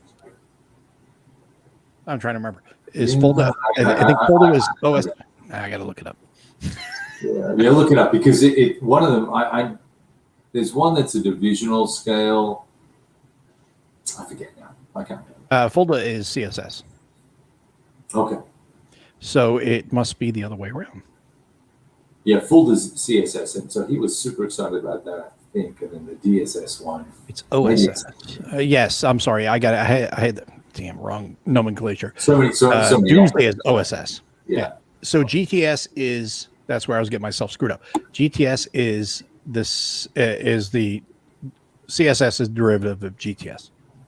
Yes, company scale. Yeah. Yeah, and OSS is a derivative of. Is it a derivative? It's kind of new. Kind of like OCS, or it's its own hybrid. It's a divisional scale thing. Yeah. So it is. And I think it's got the hyper. It has the kind of hyper upgraded, hypothetical Uber Soviet army versus what they really were in whatever time scale the game was set in. So. Yeah, that's the curious thing about it is, to me, is seeing what he does with that and then comparing it to what Air and Armor is like, because NATO is not in that same mix because it's a different game. Yeah. But I would say when you get to like Doomsday and then you get to Air and Armor, you're going to get more apples to apples or more similar to apples, because now you're really digging into, especially Air and Armor, you're going to really dig into the nuts and bolts of things. And I think I'm really excited about that game because I love NATO. I think NATO is, I'm calling it now for me personally. Game of the year. NATO is game of the year for me. That's so cool. I'm playing on the 19th of September. Really? Yeah. Where are you going to play? We've got a four-man team. Oh, nice. So nice. we're gonna crank it on a Sunday. We start at 8 a.m. and we roll till we're done. So nice. So they got through the whole game last time with 3 people. What scenario? The campaign. Oh, doing a campaign. Oh, yeah. They way ahead of me. They did 9 till 6 or something like that. Mm-hmm. So yeah, we think with 4 of us we can. Crank it out. Yeah, you split up your fronts. You can go through it pretty quick. Because I did strategic surprise, and I have not gotten around to it yet. I still have my turn 3 that I have to go. I'm gonna just spoiler alert here. Turn 3 it ends because I totally was so into what I was doing, trying to play both sides and taking notes and taking pictures and stuff like that. I kind of screwed up, and you'll see it in the video. I'm not going to tell you what the exact spoiler is, but you're going to see that it ends in turn 3 and why, and you're going to be like, holy crap, Mom, I can't believe you did that, because I couldn't believe it either. I was like, what an idiot. But that's part of it. That's part of the fun of playing solitaire. But Ken was saying that step loss tracking seems tedious in this game, but the chat room is cool because this chat room is always cool. And I agree, Charles. Who says you got to grow up? And I swore to never grow up because years ago I worked at Toys R Us corporate. I'm always going to be a Toys R Us kid, even though they went out of business. Yeah. Did you really work there, huh? Yeah. That's pretty cool. Yeah. Yeah.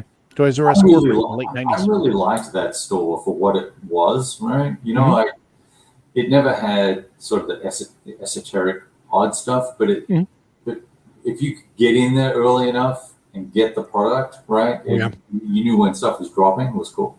Yeah, it was great. And where was Compass Expo? It is in Connecticut. So, Jeff, are you going to join us? And then Todd is listing his home soon. I saw you were posting about you're moving into a condo because you were talking about room space. Your war game room space. Yeah, he's like holy crap. He's scaling down, although it looks pretty nice. He's kind of doing less space but fancy. So John is saying it's on. What are we playing? What do you want to play, John? Give us. What do you want to play, John? Because I'll play anything as long as there's some Euro or rail game. All right. Yeah. So we're down. Let's go. Let's roll dice. Let's get after it. So Ken is also going to Expo, and then Todd's saying that Mr. Starkweather. Ooh, Mr. Starkweather. He moved to the St. Louis area. Yeah, well. And Charles saying as far as Vassal, depends on the game, and people playing Vassal big maps, not so much. We might visit IU as well. Okay, Folda is CSS. Yeah, we're just catching up to that. I'm sorry, I'm a little behind. Oh, it's Connecticut, not too far. So there you go. No excuses. Drive. Yeah, come on, Jeff. Come on, hey Jeff. So if you come, Jeff, we'll do one of your big ass monster games, right? Let's get after it. Let's get 4 or 5. Let's get 6 people. And let's get after it. I'm trying to think. What could we play? We could do Time for Trumpets. That would be hard. We could do his. Oh Goss. God. We could do his Goss. We could do Goss, right? You have to remember, Compass Expo is only like 4 days long. No, when we played with Bruno. Where does Bruno live? You're playing with the designer. Yeah. Right. The game's going to move like that. Oh, dude, it was. I mean, that's the way to do it, dude. Yeah. I don't think I'll probably ever set it up, but I would play with him in a heartbeat just because he's an awesome gentleman, but and a sweet guy. Oh, there may be East Coast. Russia besieged. Yeah, too small. No, I'm thinking about Russia. Talking about playing with the designer. I think Art's going to be there. Oh, really? Yeah, I think he may be there. That'd be cool. Need to get to the next Folda Gap game from Compass. I can see the street. Oh, nice. Oh, damn, so it must be in Germany. Guten Tag, die Gates. Yeah. Willkommen. All right, John. Okay, I'm trying to get through all these. Yeah, well, look at all this. Yeah, I know. Don't remind me. Toys R Us. Friggin' vulture capitalists. What would we play in Hartford? We already talked about that. Well, no, we didn't. We're kind of talking about it. Another one I want to play, and I think it would be a good con game. I'm not sure how many. Well, I got 2 games. One, I think it would be a good con game because it would take time as Lebensraum, because you're basically your movements are based on your factory points. So you may have 200 or 300 points, and you have to decide how you're going to move your units based on those points. You don't have movement points. You use your factory points. Yep. So you could actually punch through and say, I'm going to push with all these guys. Well, yeah, you're screwed now because they're way in there, but they ain't got no support, which can slow things down. Now, at the same time, I think a great con game that we could even try to record and post online would be Battle for Armageddon, because it's basically 6 people shit talking and dropping nukes on each other. Oh, so that's awesome. Now, I've not seen that game. Is that a Compass game? Yeah. Kerry Anderson did it. That was the game that we keep. I said to the War Room guys that we would play us 3 against them in a 3-on-3 game of, well, it's actually not 3-on-3. It's basically King of the Hill is what it is, that we would play if they got the Vassal module done. They haven't gotten the Vassal module done yet, but it's just one of those games where it's card play. So you're like I said, dropping nukes, tactical nukes, operational nukes, whatever. You're just dropping them on each other. And at the same time, you're bringing your ground units in. It's just silly fun. Is what it really is. Yeah. And it's end times. There's all sorts of like the 7 seals open up. I mean, it's name it. It's get my Bible out, start quoting shit, like Revelations, like bro. Exactly. It's that type of fun. So I think something like that would be great fun to play live. It's coming. Let's hit it. So let's play some OCS. Let's get some. Let's do this. Let's try and get a big OCS game going, and then downtime, we're playing Armageddon Wars and dropping bombs on each other. Yeah, I think Armageddon War would be great. Now the OCS stuff, I think would take You'd have to have a couple of people know how to play the game if you're going to play in teams, and Yep. the people who know how to do it would have to kind of umpire, Sure. which, to help the people who don't know how to play OCS, because it's so much about supply in that game that a lot of people are just like me. I'm just like, screw supply, you handle supply. I'm gonna freaking go fight. What, Todd? You have to go to bed. Well, he's already got the robe on. All he's going to do is take it off. Yeah, that's true. And slide between those sheets, right? Concept World Expo should pick a better location. Oh, it's down the street from Bill, but hey, he is the owner, so. Oh, now he's saying, okay, yeah, we're caught up on the comments, but I was trying to work my way down through the comments. Yeah, no, good job. I think that would be kind of cool to do that, and hey, if I'm going to try to save this real quick. Oh yeah, save the game. Yeah, I'll make sure I do that too. So cycling back to this, so we should Sunday, Monday, I could do something for sure. Yeah. In the evening or during the day, probably. What time would you guys like to tune in? Because Monday's off. Well, for Americans, Monday's off. For you outside of the country people, we can't speak, but for those in the United States, we have Monday off. So Sunday afternoon, Sunday evening. What would you guys prefer? And we can try to figure something out. We can clear with the bosses, shall we say? Exactly. My wife's going to be like, "You're going to do what?" So, yeah, I mean, evening. I have a lot of golf to play this week. Oh wow, look at you, Mr. Hoity, freaking Toity. Yeah, he comes across as like that, I'm the everyman. Meanwhile, I'm hanging out with Jack Nicklaus. Yeah, laid back army guy. He's just doing his thing and hanging out, drinking iced tea and playing some war games in his t-shirt. Really, he gets shaved, all cleaned up and shaved, and he puts his little sexy little, golf shirt on with a collar. He probably does all 3 buttons up, and he's got special little golfing loafers and some. He puts his gloves on and he's out there swinging a stick. He's a mystery man. He's got Jeeves pulling his freaking. Jeeves is a caddy. I would like the 2-putter, please, or the 2-iron, or whatever it's called. Oh my God, that was great up until that moment, Jeff. Oh, dude, I'll bring my speedo. Let's go. Let's do it. Oh my God, this totally went off the rails. Across the back of it. This show just went totally off the rails. Yeah. Hey, it's Jeff's fault. It is. But yeah, I mean, so we'll look at doing something on Sunday or Monday, depending on what's going on. But if you guys want to tune in and you guys have enjoyed it so far, we'll try to get some clarification on that. We'll try to figure it out, or maybe get some clarification from Vuca directly on that. Yeah. Just so that way we're making sure that we're doing it right, because part of, like we said, showing this to you guys is to make sure that we are doing it right and you guys are learning it the correct way. And we apologize for any mistakes we make, but hey, we're all war gamers. We all screw up every time that we play a game, and that's just the way it is. You never get a war game right till about the 3rd or 4th play. Exactly. And how many times did people play a game 3 or 4 times? Exactly. Yeah, it's so that's one of the things I find actually with my style of play, because I like to learn new systems. I enjoy the learning exercise. Mm-hmm. I find I really kind of dig in on the wording on things, or the learning process. Mm-hmm. So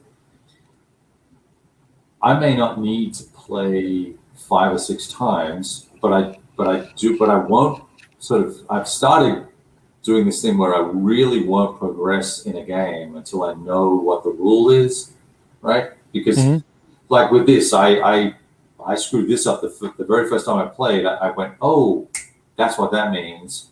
I rewound and I reset, right? Because there was no point going forward because you screwed stuff up. Sure. So, I think that's a unique thing based on the fact that I'm creating content along with playing. Otherwise, I would probably just play it, go, oh, okay, I screwed that up. I'll play it again at some point and try to remember that next time. Versus, my name is Vuca. My name is Vuca. So I think that could be. I think depending on how you go about it, I see folks often comment that, oh, well, you can't review a game unless you've played it 10 times. It's like, well, yeah, sure, but life is short, and there are hundreds of games. Let's go. And if you're, if you played a lot of games, you get things. Yeah. Or you at least can intuit things and then get them. The thing, no, that's a really good point, because the thing is, I used to do a lot of Eurogame reviews. I could easily knock out. I know I could. I'm coming out of the closet here. I'm admitting that I played Eurogame, but we wouldn't be playing right now if that exactly. No, I used to do Euro reviews, and the thing is my point is, I could literally take any of those games and play it in a night and get 5 to 10 plays in a lot of those Euro games. So within a span of one evening of play, maybe 2 at most, you can get enough plays to spend, literally play. I've played games 5, 10, 15 times. Wow. Because they're short games. You're talking 20 minutes. How do you maintain your interest doing the same friggin' thing? Because I don't look at it as I look at it from a different perspective. I analyze it. I don't play it. I sit there and go, okay, I'm going through mechanically and going, yeah, this is dumb, this is smart, this is cool, whatever. The first time I go through it it's exploration. Yeah. The second time, third time, then I start kind of analyzing it. Whereas war games, I'm just like, I poke at shit. I'm like, what does this do? What does that do? Hey, I can go fight. I'm going to go fight. How do I break it? Yeah. Well, my first thing is, how do I fight? What's combat? Right. Because I want to jump right into it. Yeah.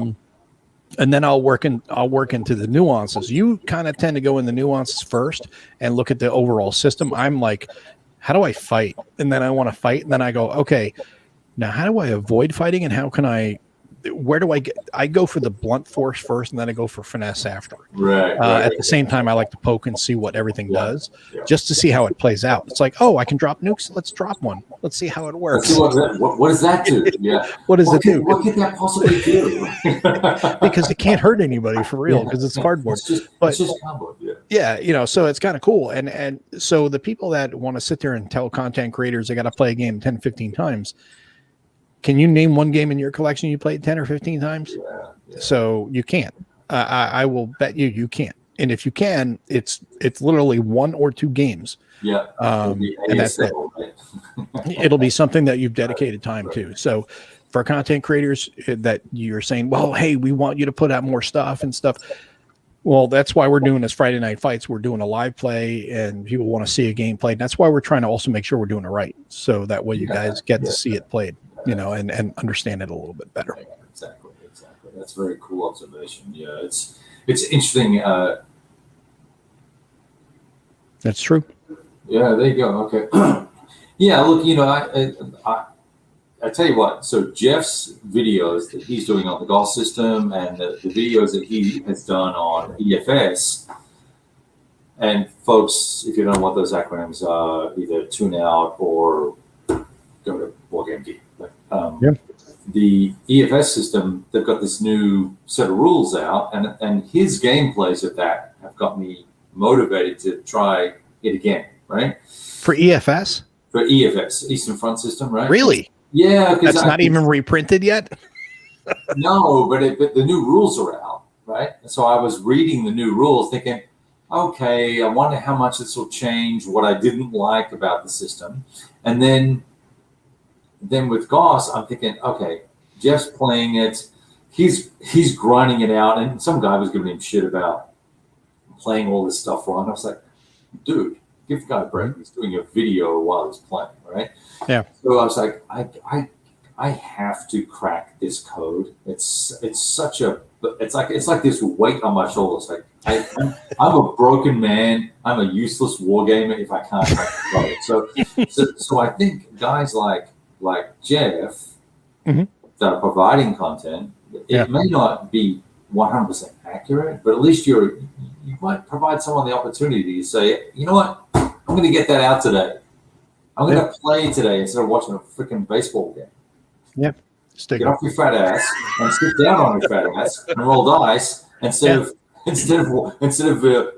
doing this, right? Yeah. No, that's true. Yeah. And the thing about it is, as war gamers, we make a lot of mistakes. We make mistakes. I would say that most war gamers make a lot of mistakes until their second or third time in the game. Absolutely. Because it's either whether it's the rules that are the way they're written, the way we interpret them, or just you're overwhelmed because most of us play solo. So you're sitting there and you're like, and like I said before, when you see my game turn 3, you're going to sit there and go, holy crap, I can't believe you did that.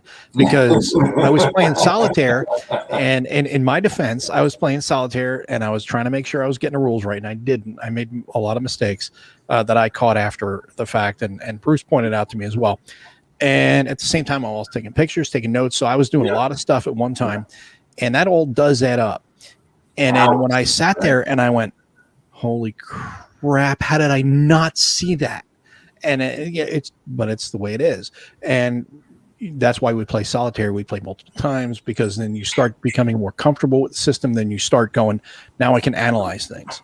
If you do that with a game, and how many games do we do that? That goes back to what I was saying a little while ago, and that's, like Next War is another game. Another series I love. I think Mitch did an amazing job on that series. I don't play it enough. I haven't played it in a long time. It's been like a year and a half since the last time I played it. That's a total muscle memory game. I mean, yes. I've spoken to him about this, and I said to him, it's hard to keep it straight. He goes, well, don't be offended, but you've played, 1% of the games that he's played, obviously, as the designer, right? Mm-hmm. Sure. He said, so you don't get the reps in, so you're obviously going to make mistakes. I was like, well, yeah, but I have mistakes. I've probably played more of that system.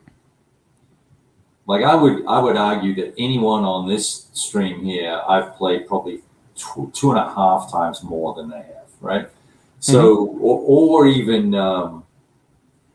like I can only think of 2 or 3 people that have played that game more than I have, that I know, right? So it's a complex game, and it's not just that that the rules are involved, but how you apply the rules. It's kind of like OCS, that you didn't know the rules, but then when someone goes, oh, well, didn't you know that if a headquarters is in reserve and it moves, when it moves, it can then fuel all these other guys. Yeah. It's a moving field of fueling, and you're like, it doesn't say that, but it implies that. Yeah, and the other thing is there's this nuance that you're not going to pick up unless you've played 10 years, right? Yes. And there's a lot of them, and the thing I love about Next War is, and I really think it is a brilliant system, is because you can play the basic game only and have an amazing time. Yep. And then when you play the advanced game, you're like, it goes from like basic is like, oh, this is great. Advanced, it's like, holy crap, goes off the screen. And you're like, wow, this really just blows your mind. And you're sitting there going, this is awesome. Now I want to dive into this. And it's like, oh my gosh, that's a cliff. Right. Oh yeah. Like I keep walking past my Next War Vietnam, and I did you did some. Yeah, so I did a 4. I haven't even written it up. I did a little bit of video, but did a 4. I played 4 turns, and the NATO kind of recovered and really beat the shit out of the Chinese, and really PRC was not going to get anywhere. So I called it, because that we forced off all the Chinese CVs, and they were gone, and so it was like going to be this slaughter. But what's my point about that? I keep walking past the box going, I gotta hit that on the table again. I want to get that back on the table. And that's the sign of a good game, right? That you're thinking about it. So cycling back to our game here, I'm thinking, okay, I've got 21 activations I need to do before I get through turn 1. I'm kind of like, whew, okay, I gotta like, okay, gird my loins. I'm going to go do 3 activations now versus thinking passively in the back of my mind about, fuck, I got to get that. Yeah. Right. Well, and that also goes to play style too, because how much do you dig into something and how much do you just go by feel, so to speak? Right. Because, a lot of people will sit there and they'll fall into that AP, that analysis paralysis. Oh, if I do this, fuck min-maxing, just get in there and fight. That's what it is. It's a fight. Right. And that's one of the things like when it comes to like lock and load tactical. I talked to David about this. I think from a tactical game, especially tactical, I think that timing your moves or your turns should come into play, because it's a tactical. The situation is very fluid on the ground, and you need to move. And I think the best way to move that along is, it's like, why the hell are you playing a tactical scenario that takes 4 hours? This is modeling 15 minutes. So put a 30-second timer in front of you. You got to move. You don't move, guess what? You know what? You lose the initiative. The other guy gets the initiative, and you lose 10 seconds. Right. Well, even Clash of Arms, Lavatai, right? The theory, no one applies it, but the rule, the rule. Well, now I'm probably half-assing it, but the rule. Us is, half-ass anything? Yeah, the rule is that you're supposed to finish your turn or your activation or whatever. You have 20 minutes to move all your shit and do stuff. Like 20 physical minutes. 20 physical minutes, like real minutes, and that's it. And you're moving a bunch of stuff, right? So, and when you take your hand off it, you're done. There's no, oh, wait a minute, I fucked it up or whatever. So that's cool. Why not put a tiny little egg timer in, right? With these games, you have 30 seconds to make a choice about what you're going to do, and then flip the timer. And what a great way to. Who needs a set of solo rules then? Right. That's true. Right, because now you're making a choice for the opposition. Flip the timer. Now I'm going to make another choice. And now I bet you play a game in 30 minutes. That's true. Right? Instead of min-maxing, right? Yeah. And John's saying his leg has gone to sleep and his body's telling me to join. John, thanks for stopping by and thank you for the tip. Really appreciate it. How come you always get money and I never get money? John is great with that. I really do appreciate from John. And what's this Wolf Possum Tycoon? Oh no, hell. We've got possums here. This is an Applebee's thing that we've got at for what are you talking about? Well, it's a joke for the Compass shows. Applebee's is like a thing, the Applebee's Lounge, and then you have the possum back here, as you can see here. We've got the possum on the bar, so I'm just bringing him in there for a quick thing because that's why John's saying it, the Wolf Possum Tycoon. But yeah, this is a good point too. Gorkowski, SCS and IOR, Indian Ocean region. That is another one that I want to dig into myself, and those games are kind of sandboxy excuse me, in that they give you here's your units and here's a kind of a scenario, and then it depends on how you play it out. And naval is interesting to me. I just played, I think I mentioned it to you, I played FMF, Sebastian Bay from Georgetown University War Games Society. They do he's doing that whole professional thing. And I played that, and I thought that was really cool because, and I've got to kind of limit what I say about it because there are some things you can say. And it's not like it's top secret. It's just that they don't want too much being out there about it. But the thing I thought was really cool about it was basically it's the Marine littoral regiments against the Chinese, and it's 2035 is the setting. And it really does show the challenge for the MLR versus the CCP, and there's a lot of just you're firing at them, their Iron Dome's going to stop it, they're firing at you, the Iron Dome's going to stop it. And it really, what I found in that was it comes down to supply. And so that really, you can drill down further. Okay, well, what about ground truth as far as CCP? Can they turn people down on the ground and get locations of your depots? Because okay, I'm not even going to worry about taking out your supply. I'm going to take out the source at that point. Right. So you can drill down even further and stuff like that. And I think that's really cool about these things because it makes you think. And this is where that crossover of professional and hobby war games kind of meshes together, because they think of things at one way and we think of things in a different way. And when you blend them together, when I was playing it with a couple of active duty. I was playing with active duty Navy and active duty Marine. And I was pointing out things that they weren't thinking of, and they were pointing out things I wasn't thinking of. And it was just really cool to see that complement of the different ways of thinking, of the hobby and the professional. And I also could understand from their perspective as well. But they weren't understanding from the hobby perspective as much. So that's where I think that crossover is really cool. Yeah, that's very interesting. I would be fascinated to participate in one of those sessions, right, where you can, get that, see how the military mind works, right, versus how the hobbyist mind works, and take a set of rules and work out how you can make the rules and the system work for you, your enemy. Because really, in that situation, it's a learning exercise, but it's also an exercise in victory. How do I win? How do I win? And so how do you use the system to win?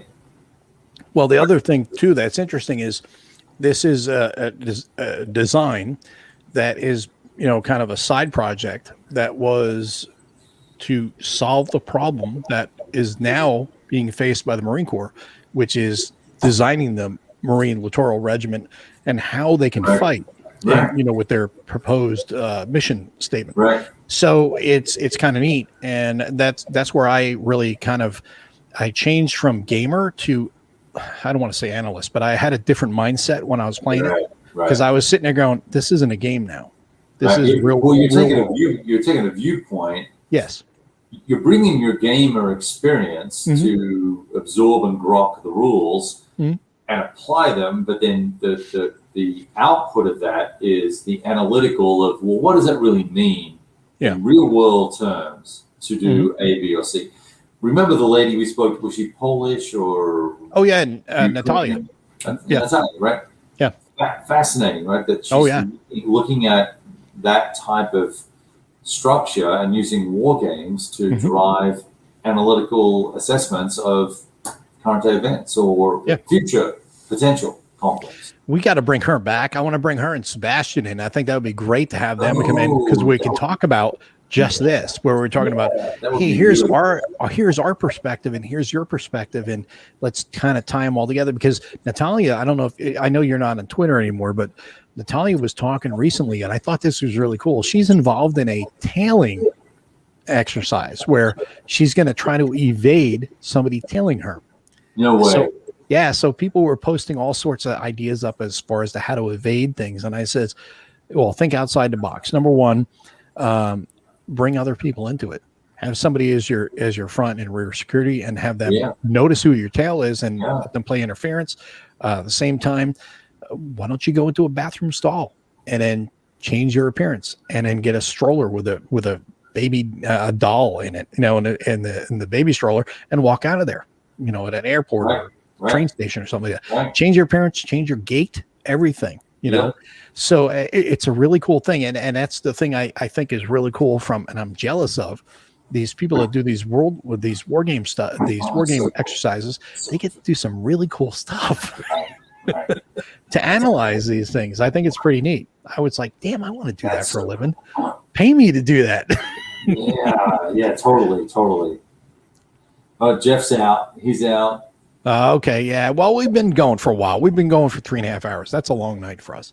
So, I think we'll tie it up here. But appreciate you guys for tuning in, and we will revisit this sometime this weekend, and maybe we'll put it on Kev's channel, and we'll just kind of flip flop back and forth, and that way we all get a chance to show it off, and Kev can drive things for a while. But really do appreciate it'll make it easier for you. And more chaotic for the viewer. That's true.